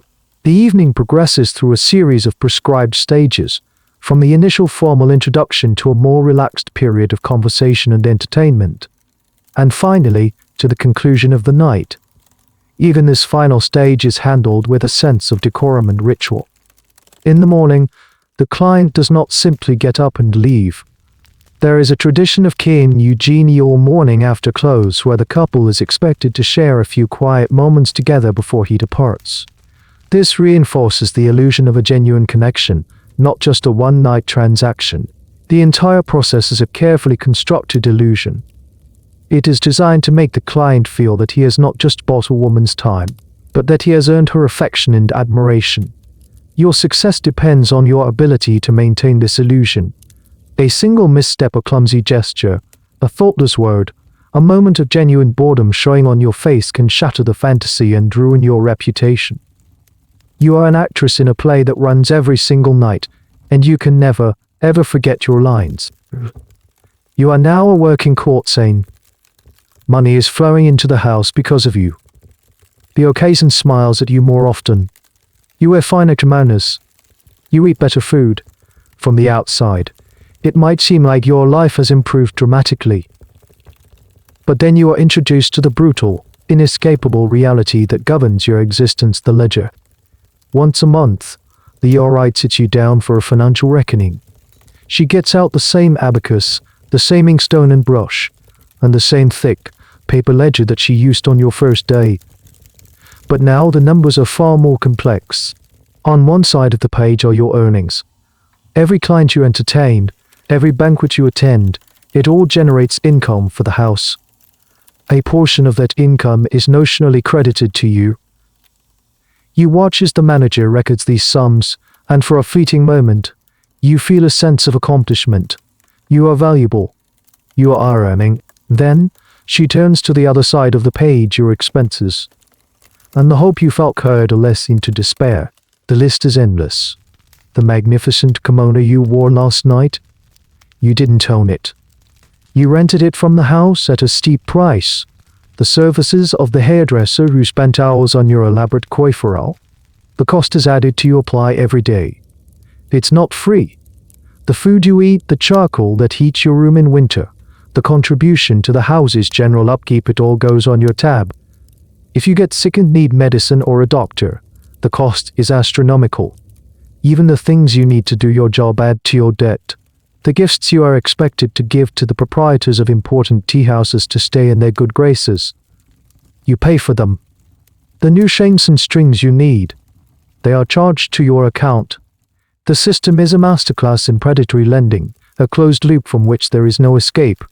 You are a hamster on a wheel, and no matter how fast you run, you are not moving forward. In fact, you are sinking deeper. This is the great, cruel secret of Yoshiwara's economy. The debt, the ananke, was not really intended to be paid off through work. It was a tool of control. The goal of the Okiya owner was not for you to become debt-free and leave. The goal was to keep you perpetually in debt, ensuring you would have to keep working, year after year. A particularly insidious aspect of this was the forced luxury trap. To attract high-paying clients, you had to look the part. You had to wear the most fashionable kimonos, the most elaborate hairpins. But you couldn't afford them, so the house would loan them to you, adding the exorbitant cost to your debt. To earn more, you had to spend more, which meant you owed more. It was a vicious cycle. Historians have studied the few surviving account books from these establishments, and they paint a bleak picture. The interest rates were crippling. The markups on goods and services were outrageous. A kimono the house might have bought for a certain price would be rented to the courtesans for a fraction of that price per night, allowing the house to make back its investment many times over while the woman's debt just grew. The debate isn't whether this system was exploitative, it clearly was, but about the degree to which the women understood its mechanics. Were they aware from the start that the game was rigged, or did they cling to a desperate hope of one day clearing their name from the ledger? You stare at the final calculation on the page. Despite a month of exhausting work, of smiling until your face ached and performing until your soul felt thin, your debt has not decreased. It has grown. All your earnings have been swallowed up by your expenses, and then some. The Yara puts down her brush. She doesn't need to say anything. The numbers speak for themselves. You are trapped. The beautiful world of silk and music and art is a facade. The real world you inhabit is one of numbers of black ink on a white page, a world where your very existence is a debt that can never be paid. This monthly ritual is a powerful psychological tool. It reminds you of your powerlessness. It quashes any nascent ideas of rebellion or escape. Where would you go? What would you do? Even if you made it out of Yoshiwara, you would be a fugitive, legally bound to a debt you could never repay. Any man who helped you could be held liable. You walk away from the meeting feeling a familiar cold dread. The weight of your costume is nothing compared to the weight of this invisible chain. You must now go back to your room, put on your painted mask, and prepare for another night of charming, powerful men, trying to earn a pittance against an ocean of debt, knowing all the while that the house always wins. You are not alone in this gilded cage. You are surrounded by other women living the exact same life, subject to the same rules and the same crushing debt. These women are your colleagues, your roommates, and your rivals. Navigating your relationship with them is one of the most complex and delicate challenges you face, a constant balancing act between camaraderie and competition. The Okiya is a pressure cooker of emotions. In your unguarded moments, away from the eyes of clients and the occasion, you share a bond that no one on the outside could possibly understand. You are the only ones who know the truth behind the fantasy. You help each other with the difficult task of tying an OB. You share remedies for the headache caused by a tight wig or the skin irritation from the lead makeup. You might whisper gossip about clients or complain in low voices about a particularly harsh punishment a girl received. In these moments, there's a flicker of sisterhood, a sense of shared suffering that creates a fragile but real connection. You see the kinness. An older courtesan might discreetly pass a piece of sweet cake to a young Amuro who looks particularly sad. When a woman is genuinely ill, others might try to subtly cover for her, taking on a small part of her chores. There is an unspoken understanding of the shared trauma of your existence, but this camaraderie is a flickering candle in a storm of competition. You are all fundamentally rivals in a zero-sum game. There are a finite number of wealthy patrons, a limited number of beautiful kimonos, and only one top spot in the house hierarchy. Every success for another woman is a potential loss for you. The competition can be subtle and insidious. It plays out in the quiet comparisons. Who got the more expensive hairpin from a patron? Who was summoned to the most prestigious tea house? Whose name is being mentioned most often by the gossiping touts on the street? It's a constant, low-grade war fought with whispers and glances. Sometimes the competition breaks out into open conflict. A woman might accidentally spill tea on a rival's brand new kimono just before she is due to meet an important client. A rumor might be started that a certain courtesan is secretly seeing a lover, a cardinal sin in Yoshiwara, or that she has a contagious illness. These accusations could be professionally ruinous, and it was often impossible to trace the source of the slander. A particularly strange and petty form of rivalry involved the Kayamro and Shinzo senior courtesans would sometimes use their young apprentices as proxies in their own feuds. They would dress their attendants in finer clothes than their rivals' attendants, essentially using the children as pawns in their status games. The young girls themselves were often drawn into these conflicts, developing fierce loyalties to their older sisters and animosity towards the apprentices of rival courtesans. The courtesan and the are masters of manipulating these tensions. They know that a united workforce would be a threat. By subtly playing the women against each other, praising one in front of the others, granting a favor to one and not another, they keep everyone off balance and focused on internal squabbles rather than their shared predicament. It's a classic tactic of control, divide and conquer. Historians often face a challenge in reconstructing these internal dynamics.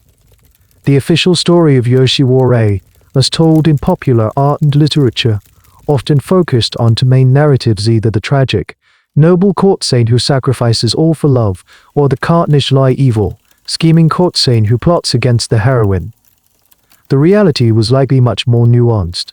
They were not angels or demons, they were complex human beings trapped in an impossible situation trying to survive. The debate continues on the dominant emotional tone within an okiya. Was it a sorority of suffering or a viper's nest? The truth is, it was almost certainly both at the same time. You learn to be cautious. You learn to choose your friends carefully. You have a few women you trust with whom you can share a moment of genuine vulnerability. But with most, you maintain a friendly but distant relationship. You learn to hold your cards close to your chest, to never reveal too much about your patrons, your earnings, or your true feelings. In this strange, insular world, your fellow courtesans are both your greatest source of potential comfort and your most immediate threat.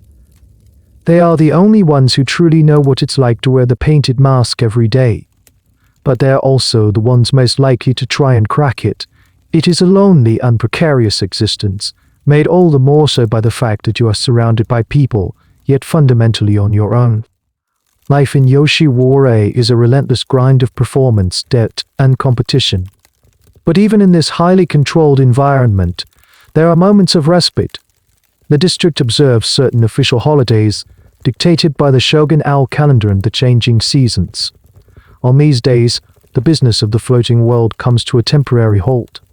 These are not days of true freedom, but they are a break from the routine, a collective exhalation in the suffocating atmosphere of the Okiyo. One such day is New Year's. The entire district transforms. The great gate is adorned with pine and bamboo decorations. The houses are meticulously cleaned.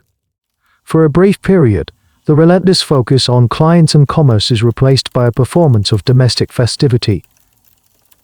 The air in the kitchen is thick with steam and the sweet smell of rice. For a moment, it almost feels like a real family preparing for a holiday. On New Year's Day itself, you are allowed to dress in new kimonos, charged, of course, to your account, and pay formal visits to the proprietors of the tea houses and to other influential people in the district. It's a day of ritual and goodwill, a strategic performance of community spirit.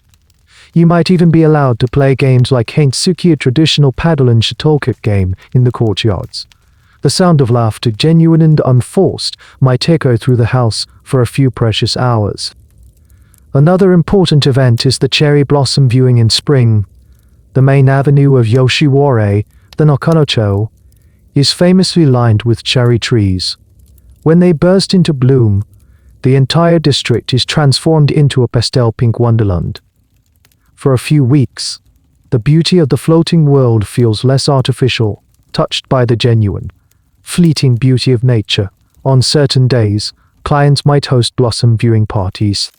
But there are also quieter moments when you and the other women might be allowed a brief stroll under the blossoms, a rare chance to be outside without the full weight of a formal procession costume. These holidays are the only times you have a chance to simply be without the constant pressure of performing for a client. You might spend the afternoon reading a popular novel, practicing a new song on the shamisen just for yourself, or simply sleeping, catching up on the chronic exhaustion that is your constant companion. However, this freedom is an illusion. You are still confined within the walls of Yoshiwara. The guards at the Great Gate are still on duty. The moat still separates you from the rest of the world. A bizarre and little-known rule was that even on holidays, courtesans were generally not allowed to receive personal visitors from the outside, especially family. The Oki actively discouraged ties to the women's past lives. Your family was the house. This policy reinforced the isolation and dependence of the women. Furthermore, these holidays were often just a different kind of work. The New Year's visits were a form of networking. The beautiful new kimono was an advertisement. Even in moments of supposed leisure, you were still on display, still being judged on your grace and charm.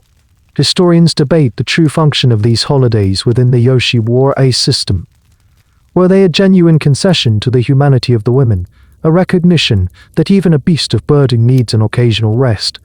Or were they a calculated psychological tool, a safety valve to release pressure and prevent dissent, making the return to the daily grind more palatable? The latter seems more likely. By providing these brief, controlled moments of relief, the system made its own brutality more sustainable. For you, these days are a confusing mix of relief and melancholy. The taste of the special New Year's mochi reminds you of a childhood you can barely remember, a life before the deadened the painted mask. The sight of the falling cherry blossoms is beautiful, but it's also a poignant reminder of the fleeting nature of youth and beauty, the very commodities you are forced to sell. You treasure these moments of quiet. You hoard them like precious jewels. A shared cup of tea with another girl without a client in sight, a moment spent watching a spider spin a web in a corner of the courtyard. These tiny, insignificant moments of peace are what keep you sane. They are a reminder that somewhere, buried deep beneath the layers of silk and obligation, there is still a person, not just a product. But the holiday always ends, the decorations come down, and the grinding we love Yoshiwara starts to turn once more. In a world where every emotion is a performance and every relationship is a transaction, there is one thing that is more dangerous than any angry client or mounting genuine love. To fall in love in Yoshiwara, to develop a real, heartfelt attachment to one person, is the ultimate act of rebellion. It is also, almost invariably, a path to ruin. The concept is called shinyu, which is most famously known as love suicide, but the term also encompasses any deep, sincere emotional bond that a courtesan might form. This could be with a client who becomes more than just a patron, or even with a man from a lower class, whom she might meet in secret: a hairdresser, a musician, a delivery boy. You see it happen to another woman in the house, a gentle, quiet courtesan named Hain. She has a regular client, a young merchant who is kind, respectful, and seems to genuinely enjoy her company for more than just the status it brings him. He brings her small, thoughtful gifts, not expensive trinkets, but a book of poetry he thought she would like, or a special kind of incense she once mentioned she enjoyed. At first, the other women are envious. Hain has found a good donor, a reliable patron. But then they start to notice the signs, the way her eyes light up when his name is mentioned, the way she seems distracted and unhappy when entertaining other clients. She starts making mistakes. She becomes less interested in the house gossip, in the endless competition for status. She is living in a private world, a world of two, and it's making her a bad courtesan. The courtesan notices too. A courtesan in love is a damaged asset. Her loyalty is no longer to the house but to an individual. She might refuse other clients to wait for her lover. She might even give him money or gifts, reversing the entire economic structure of her existence. This is unacceptable. The house has mechanisms to deal with this. The first step is a warning. The R.I.T. will have a chat with Hain, reminding her of her duties, her debts, and the foolishness of genuine feeling. When that doesn't work, the pressure increases. They might start assigning her the most difficult, unpleasant clients. They might restrict her privileges. For the man involved, the consequences can also be severe. If he is a wealthy patron, the house might simply bar him from visiting. If he is a man of lower status, the punishment could be much worse. He could be beaten by thugs hired by the house or reported to the authorities for trespassing or corrupting the house's property. A particularly strange and poignant custom related to this was the key showman or written oath. A courtesan might try to pledge of her eternal love to a man. To prove her sincerity, she might include a snippet of her hair, a nail clipping, or even write the oath in her own blood. These were powerful, emotional documents. However, a cynical courtesan might write these oaths for multiple men, using them as a tool to extract more money and loyalty from her clients. The historical debate rages on her clients. Were these oaths genuine expressions of love, or were they just another calculated to love the trade? It's impossible to know for sure, and the answer is likely different for every woman who wrote one. Haynes' story follows a predictable tragic path. Her lover is forbidden from seeing her. She's heartbroken. Her work suffers even more. She becomes sullen and withdrawn. She is no longer earning her keep. The courtesan's patience runs out. Haynes is demoted. Her beautiful kimonos are taken away, replaced by the plain garments of a lower-ranked prostitute. She is sent to work in the harems, the public display cages, her spirit clearly broken. Her story becomes a cautionary tale whispered among the other women. This is what happens when you forget the rules. This is what happens when you let your heart betray your profession. The most extreme form of this forbidden love was, of course, the double suicide. Also, couples who felt their love was impossible in this life would choose to die together, hoping to be reunited in the next. These stories were incredibly popular in the Bunraku puppet plays of the famous playwright Shikem Etsumon's Aiman, who romanticized them into epic tragedies. The real events were likely far more desperate and grim. The government eventually became so concerned about the trend of copycat suicides inspired by these plays that they banned the performance of any play involving a shinyu. You watch Haynes' downfall with a mixture of pity and fear. You understand her longing for a genuine connection, for a moment of truth in a life of lies. But you also see the price she paid. You learn the lesson well. You must guard your heart as fiercely as the house guards its profits.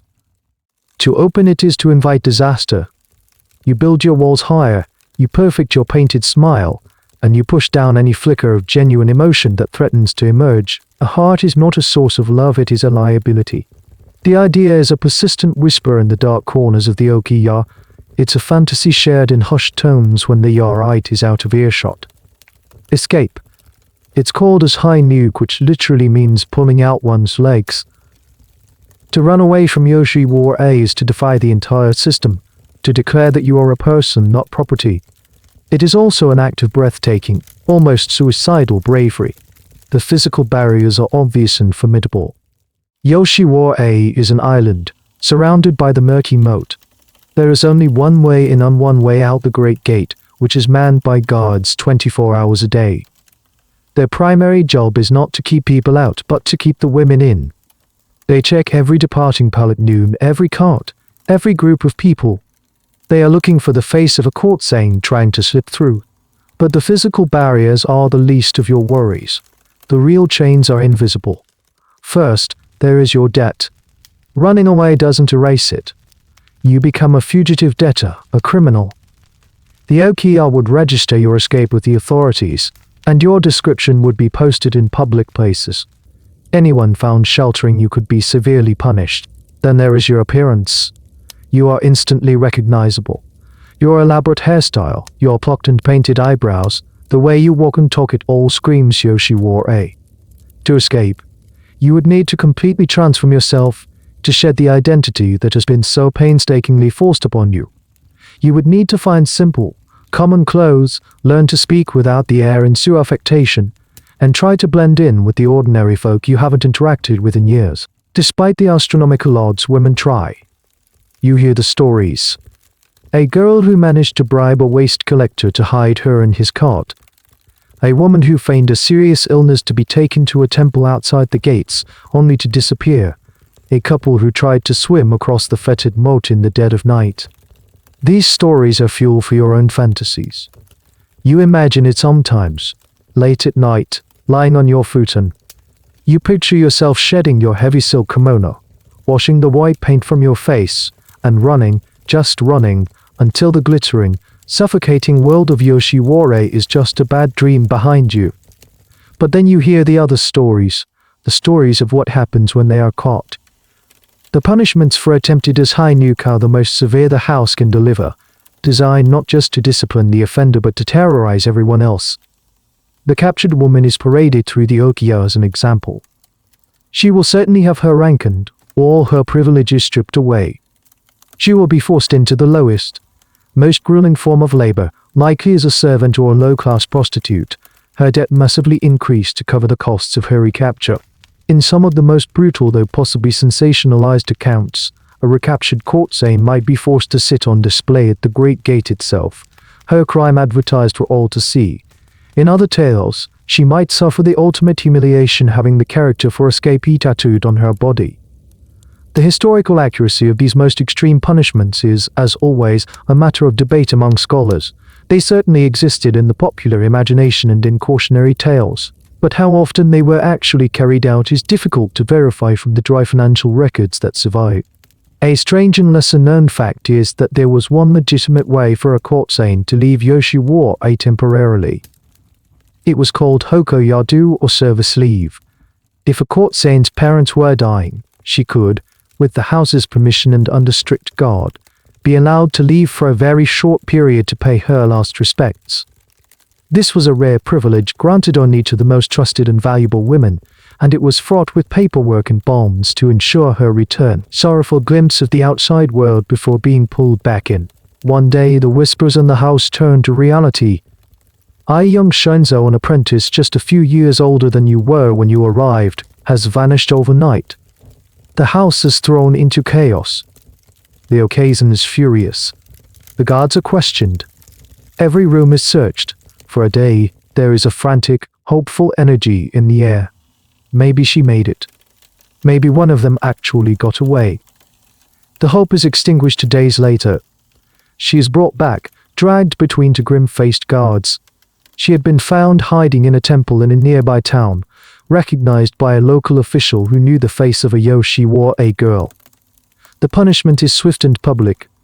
You are all made to watch as her beautiful apprentice kimono is torn from her and her carefully styled hair is crudely cut short, a mark of deep shame. You don't see what happens to her after that, and she is never seen in the main part of the house again. The message is brutally clear. The dream of escape dies in your heart that day. It's a fantasy you can no longer afford. The cage is real. The chains are real. You realize that the only way out is not through rebellion, but through the narrow, treacherous paths the system itself allows serving out your contract, or the impossible dream of being ransomed. The whisper of a high nuke is silenced, replaced by the grim reality of resignation. The glittering facade of Yoshiwara hides a dark and pervasive reality sickness. In a world where your body is your only asset, illness is not just a physical affliction, it is a professional and financial disaster. The constant threat of disease, both mundane and deadly, is a shadow that hangs over every woman in the Okiya. The physical toll of your profession is immense. The heavy lead makeup causes chronic skin problems, a constant, itchy rash that you must cover with yet more makeup. Over time, the lead seeps into your system, causing headaches, stomach pains, and a slow, creeping poisoning that you are not even aware of. The tight tobii sashes and restrictive kimonos can affect your breathing and digestion. Sleeping on the hard takote to preserve your hairstyle leads to chronic neck and shoulder pain. These are the everyday aches and pains of the job, the background noise of your existence.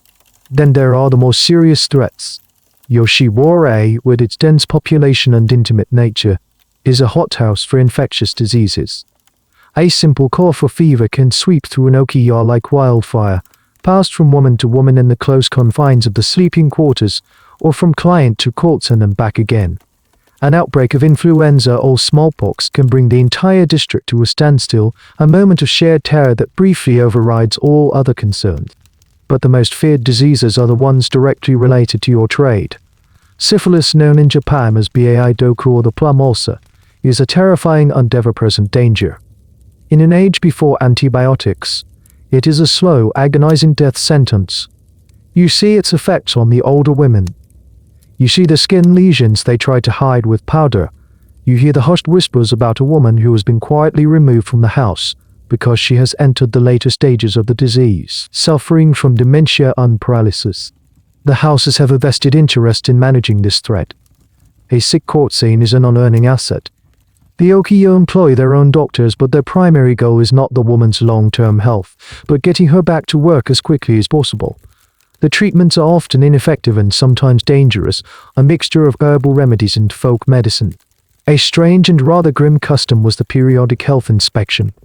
Government-appointed doctors would visit the district to inspect the women for signs of advanced venereal disease. This was not done out of concern for the women's well-being, but as a form of public health control to protect the clients. If a woman was found to be seriously ill, she would be forcibly quarantined, her career over. The historical debate here centers on the effectiveness of these inspections. Were they a genuine attempt at controlling epidemics, or were they largely a cosmetic measure, a piece of public relations to reassure the male populace that Yoshiwara was safe? Beyond the physical ailments, there is the devastating emotional and psychological toll. The life of a courtesan is a life of profound and sustained trauma. The constant performance, the suppression of your own identity, the nightly requirement to be charming and available regardless of your own feelings, it all grinds you down. Many women suffer from what we would now call depression, anxiety, and PTSD. They develop coping mechanisms, some healthier than others. Some find solace in the arts, pouring their frustrations into a particularly mournful song on the shames, and some from intense, codependent friendships with other women. Others turn to alcohol, drinking heavily with clients and then alone, seeking a temporary oblivion in the bottom of a safe cup. Opium, though heavily restricted, is also whispered about escape. You learn to read the signs of mental distress in the women around you. The one who has grown unnaturally quiet and withdrawn. The one whose laughter has become too loud, too brittle. The one whose hands tremble when she thinks no one is looking. You see it in yourself too. The moments when the mask feels impossibly heavy, when the effort of smiling feels like lifting a boulder. The nights when you lie awake, staring into the darkness, your mind a churning sea of anxieties. There is no language for this kind of pain in your world. There is no concept of mental health. A woman who is suffering emotionally is seen as difficult, melancholic, or simply bad at her job. The only cure offered is a stern lecture from the RI to pull herself together and remember her duty to the house. You learn to live with the fear. Every time a client coughs, you feel a prickle of alarm. Every strange ache or pain sends a wave of panic through you. You are walking the tightrope, and the fall is not just into sickness, but into professional and social oblivion. The beautiful silk of your kimono cannot protect you from the invisible enemies that stalk the holes of the Okiya, enemies that attack both the body and the soul. In this world of women, there is one figure who looms larger than any other, the Okisan, the mother of the house. She is your owner, your employer, your warden. And in a twisted, paradoxical way, your only protector. Understanding her is key to your survival. Yet she remains a figure of profound and often terrifying complexity. Your relationship with her is a bizarre mix of filial deference and fear. You bow to her when you see her. You use the most respectful language when you address her. You live and work by the rules she sets. Her approval can make your life bearably comfortable. Her displeasure can plunge you into a world of punishment and despair. She is the sun that your small, captive planet revolves around. On the one hand, she is the architect of your misery. She is the one who bought you, the one who profits from your labor, the one who holds the ledger of your inescapable debt. She is the ultimate authority in the house, the final word on every punishment, every promotion. You have seen her sell a girl's age to the highest bidder with the cool detachment of a cattle auctioneer. You have seen her sentence a girl to a brutal punishment, without a flicker of emotion. She is a businesswoman, and you are her inventory. On the other hand, she is your shield against the outside world. She is the one who negotiates with aggressive or dangerous clients. If a wealthy patron becomes abusive, It is the courtesan who has the power and the financial incentive to bar him from the house. She ensures you are fed, clothed, and housed not out of kindness, but because a well-maintained asset is a profitable asset. In the ruthless ecosystem of Feudal, a lone woman with no family or connections is utterly vulnerable. Within the walls of the Okiya under her rule, you are at least safe from the random violence and starvation of the world outside the moat. Most of these women, the proprietors of the great houses, were former courtesans themselves. They are the rare few who manage to navigate the treacherous system and come out on top. They survived their own years of servitude, paid off their debts, or were lucky enough to have a patron do it for them. And then, using their savings and connections, climbed to the other side of the ledger. They are the ultimate survivors. This shared past makes them both more and less sympathetic. They know, intimately, the pain and humiliation of the life you lead. They have walked in the same towering clogs, worn the same lead makeup, and smiled the same false smiles. But this experience has not necessarily made them compassionate. For many, it seems to have hardened them, convincing them that this brutal system is the only way of life. I survived it, so can you, is the unspoken message. They are the system's greatest success stories, and therefore its most fervent believers. A fascinating, undebated aspect of their role is their relationship with the art of the profession. Did they take genuine pride in the cultural accomplishments of their house? When you perform a song perfectly or charm an important client with your wit, is the courtesan's approval purely financial, or is there a flicker of artistic pride, the pride of a master artisan in her well-trained apprentice? The historical view is divided. Some see these women, the cynical business owners, pure and simple. Others see them as the keepers of a unique cultural tradition, matriarchs who, within their deeply limited world, wielded immense power and influence, shaping the tastes and trends of a generation. You see both sides of her every day. You see her haggling fiercely with the fishmonger in the morning, her voice sharp and practical. An hour later, you might see her instructing a young apprentice on the subtle aesthetics of a flower arrangement, her eye for beauty and erring and precise. She can be your sternest critic and your most discerning teacher. Your own strategy for dealing with her is one of careful, respectful observation. You learn what pleases her: professionalism, punctuality, and above all, comfortability. You learn what angers her: emotional displays, laziness, and anything that brings shame or financial loss to the house. You try to be a model courtesan, not out of any deep loyalty, but as a survival tactic. You want to be a valuable, low-maintenance asset. You often wonder what she is thinking behind her serene, powdered mask. Does she ever look at you, a young girl from a poor village, and see a reflection of her own past? Does she feel a pang of guilt, or is her heart calloused over by years of transactional relationships? You will never know. She is a locked room, and you will never be given the key. She is your mother, your master, your jailer, and the silent, powerful god of your tiny, floating world. The entire world of Yoshiwara is built on a single, fragile foundation: the satisfaction of the male client. While you are taught to project an aura of dignity and control, the unspoken truth is that the customer is king, and when a king is displeased, the consequences can be swift and devastating. Most clients follow the established rules of etiquette. They understand the rituals, the pricing, the expected behaviors. They are partners in the elaborate dance of the floating world. But occasionally, you encounter a man who is different. He might be drunk, arrogant, or simply cruel. He sees the money he has paid not as an entry fee to a world of fantasy, but as a bill of sale for the woman in front of him. You learn to spot the warning signs early. The man who is too loud, whose laughter is aggressive. The one who dispenses with the polite preliminaries and makes crude demands. The one whose hands wander too freely too early. Your training kicks in. You use all the tools at your disposal: the witty deflection, the feigned misunderstanding, the gentle but firm redirection of the conversation. You try to de-escalate, to steer the encounter back onto the safe, predictable path of the script. Sometimes it works, but sometimes it doesn't. One evening, you are assigned to a high-ranking samurai, a man with a reputation for a short temper. He has been drinking heavily before he even arrives. From the start, He is dismissive of the courtesies. He complains about the food, insults your shamesome playing, and speaks to you with a contempt that chills you to the bone. You maintain your professional smile, your voice calm and respectful, but inside, a cold knot of fear is tightening. You make a tiny, insignificant mistake.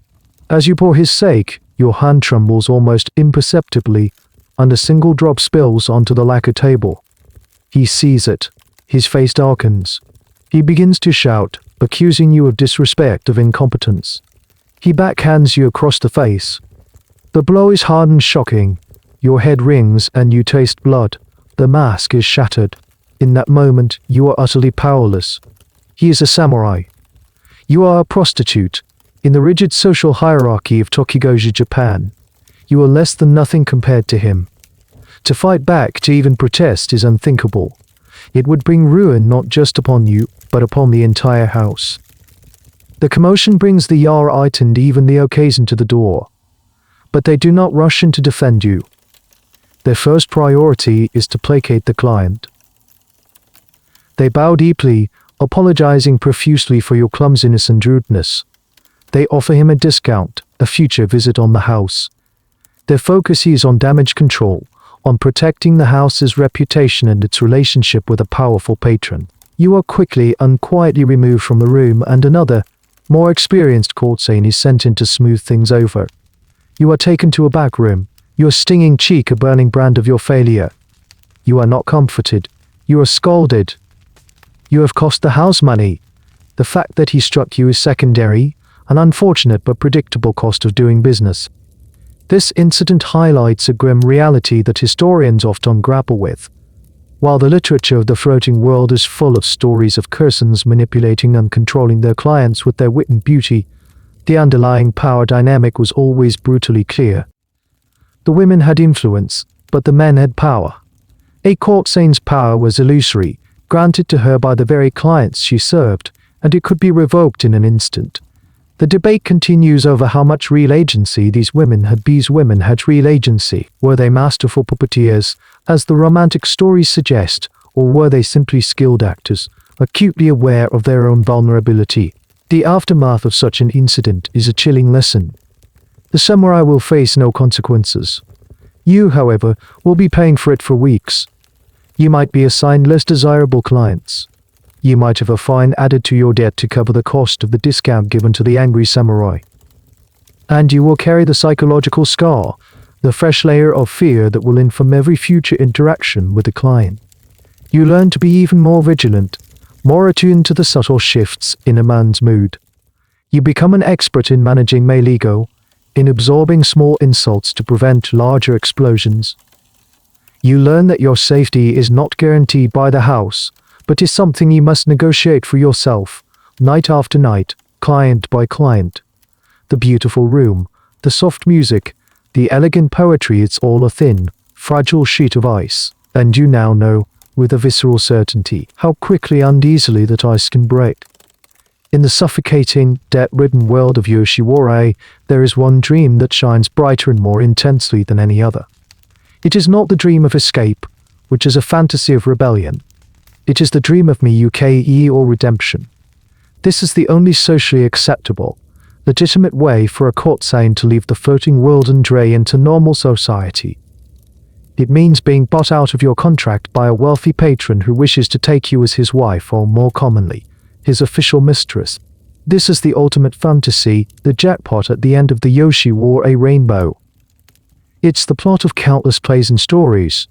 The beautiful, talented courtesan, so captivating in her art and spirit that a wealthy merchant or a high-ranking samurai is willing to pay a fortune to have her all to himself. To be ransomed is to have your entire debt paid off in one lump sum, to be freed from the ledger, and to be given a new life of security and respectability. The process of Miyuke is a complex and expensive negotiation.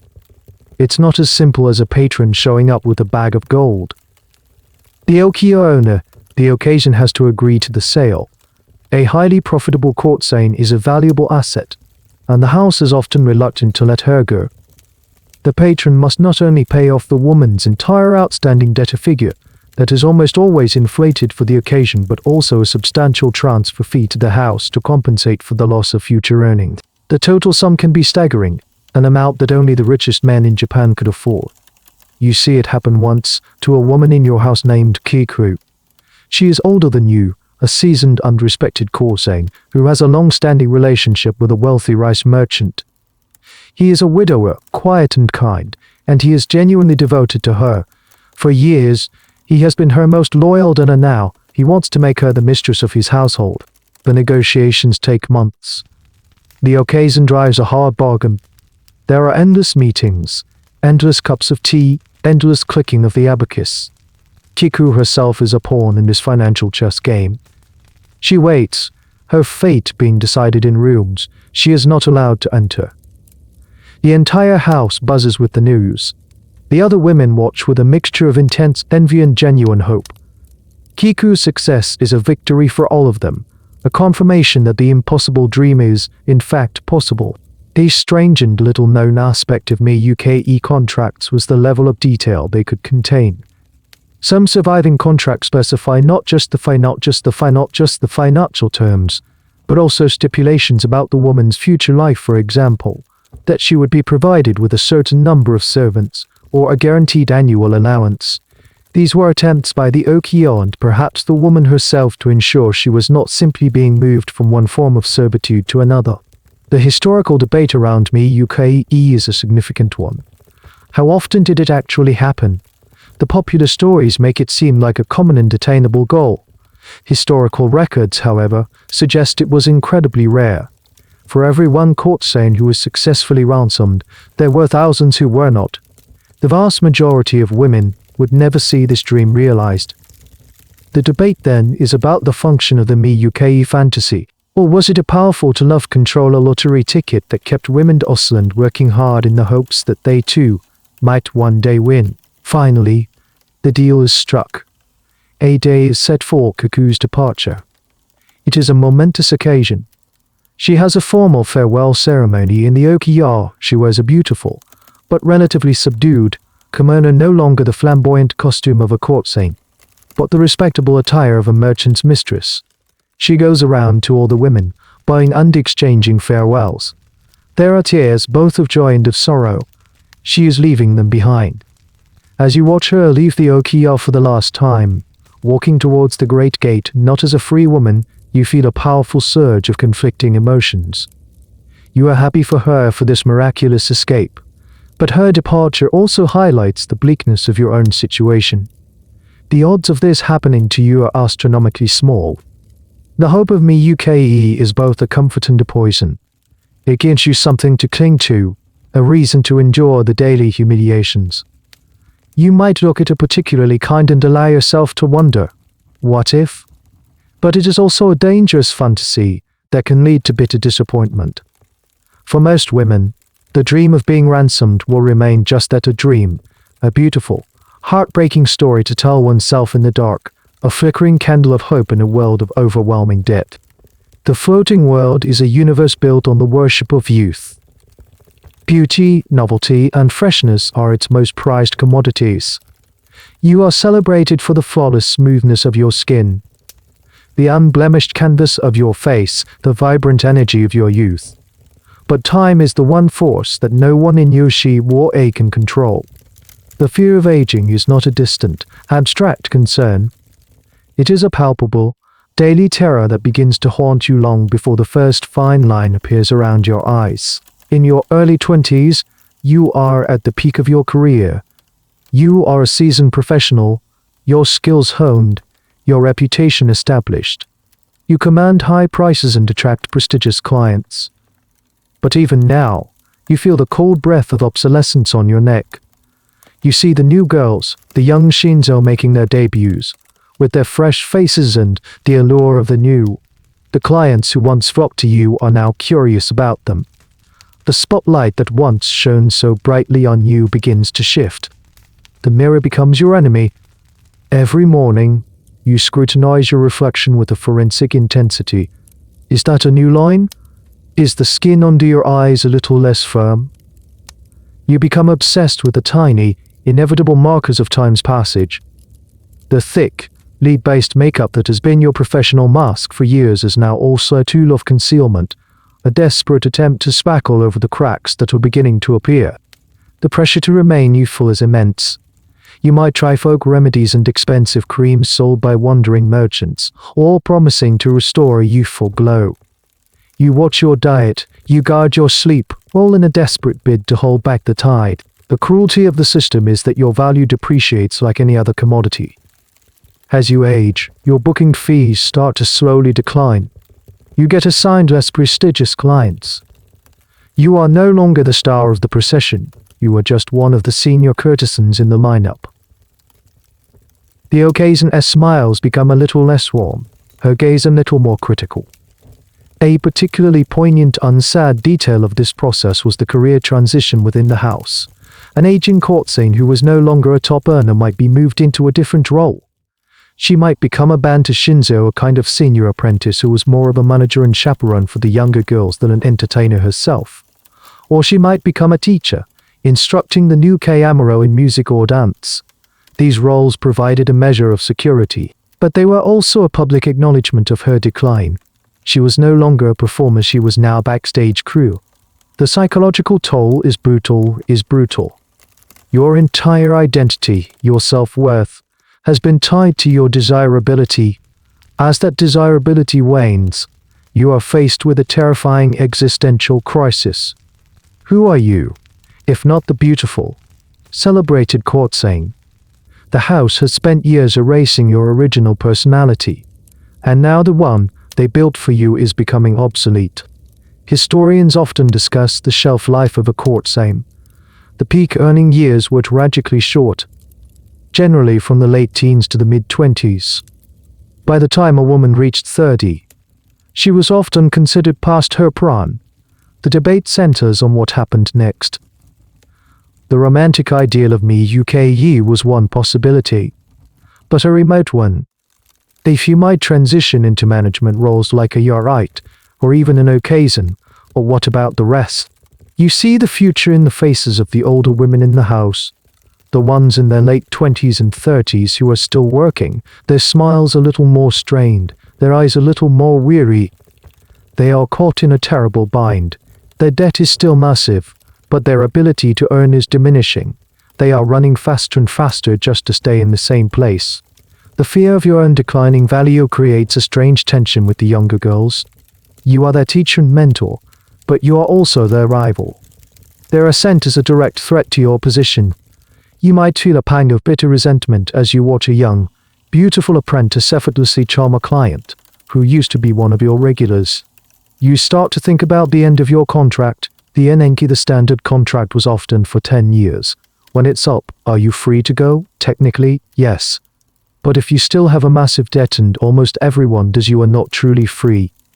You might have to sign another contract for another 5 or 10 years just to keep a roof over your head.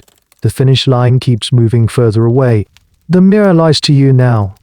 It reflects the carefully constructed illusion, the makeup, the wig, the silk. But you know the truth that lies beneath. You are a flower that is beginning to wilt, in a garden that only values fresh blossoms. And you know with a cold, creeping certainty that winter is coming. The final chapter of a courtesan's life is the one least depicted in the glamorous Yokyo-e prints. It is a story told not in vibrant colors, but in shades of gray and black.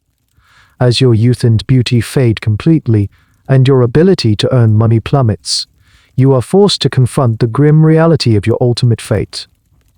For the vast majority of women in Yoshiwara, there is no happy ending.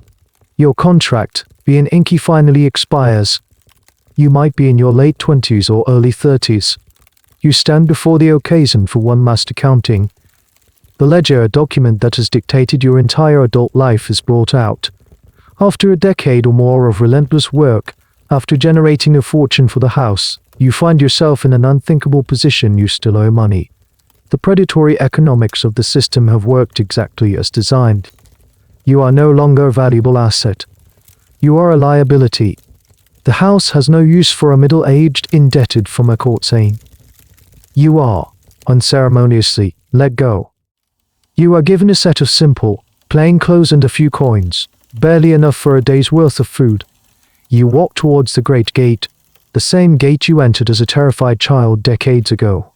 This time, the guards don't stop you. They wave you through. You step across the bridge and back into the chaotic world of Edo. But you are a stranger here. The world has moved on. You have no family to return to. They are likely long dead or have forgotten you. You have no practical skills that are useful outside the floating world. You can play the shamisen, arrange flowers, and conduct a tea ceremony, but you cannot cook, weave, or manage a household. You are a creature of artifice, and you have been cast out into a world that values function. What happens to you now? This is the question that haunts the historical record. The fates of these women were varied but rarely good. Some, the lucky few, might find a patron to support them in their old age, though this was not the grand Miyuki of their youth, but a more modest arrangement born of pity or long-standing affection. Some might find work as menial servants, their past a source of shame they must constantly hide. Many are forced to continue in the only trade they know, but at the very bottom of the ladder. They might become street walkers in the unlicensed, back alley brothels of the city, a world away from the perfumed elegance of Yoshiwara. Here, there is no art, no illusion, only brutal, cheap transactions. The competition is fierce, the dangers immense. And for many, the final destination is a place like the Jokng Temple. Located just outside Yoshiwara, this temple became known by a grim, unofficial nickname, the Nage Komi Dere, or the Throw-in Temple. When a courtesan died in Yoshiwara, especially if she was penniless and without connections, the Oki often didn't want to pay for a proper funeral. It was an unnecessary expense for a depleted asset. So her body would be unceremoniously wrapped in a straw mat, carried out the back gate of the district, and literally thrown over the wall into the grounds of the Jokng. The temple became a mass grave for the forgotten women of the floating world. There were no names on the markers, no individual headstones. Just an anonymous final resting place for the thousands of women whose beauty and suffering had fueled the engine of Yoshiwara's fantasy. The existence of this temple is a stark, physical testament to the ultimate disposability of the women. A particularly tragic detail is that the temple holds a memorial festival even today to pray for the souls of these forgotten women. It's a belated acknowledgement of the humanity that was denied to them in life and in death. Historians debate the numbers. How many women ended up in the Nage Komi Dere, it's impossible to know for sure.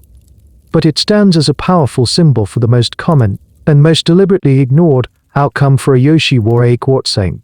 The system that celebrated them in their youth discarded them without a thought once their value was gone. You stand on the bridge, the sounds and smells of the real Edo swirling around you, a city you no longer know. You look back at the Great Gate one last time. It is the entrance to a glittering world of dreams, a beautiful, vibrant fantasy that enchanted a nation. But you know the truth. It is a machine that runs on the youth of girls from the countryside. It is a beautiful flower that grows from a soil of debt and despair. And it is a tomb, a magnificent, gilded tomb, from which you have just been expelled.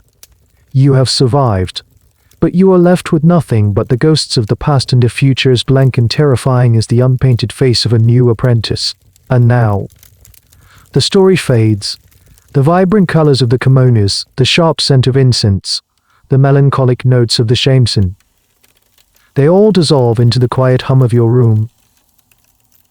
The weight of the silk, the sting of the lead paint, the cold dread of the ledger.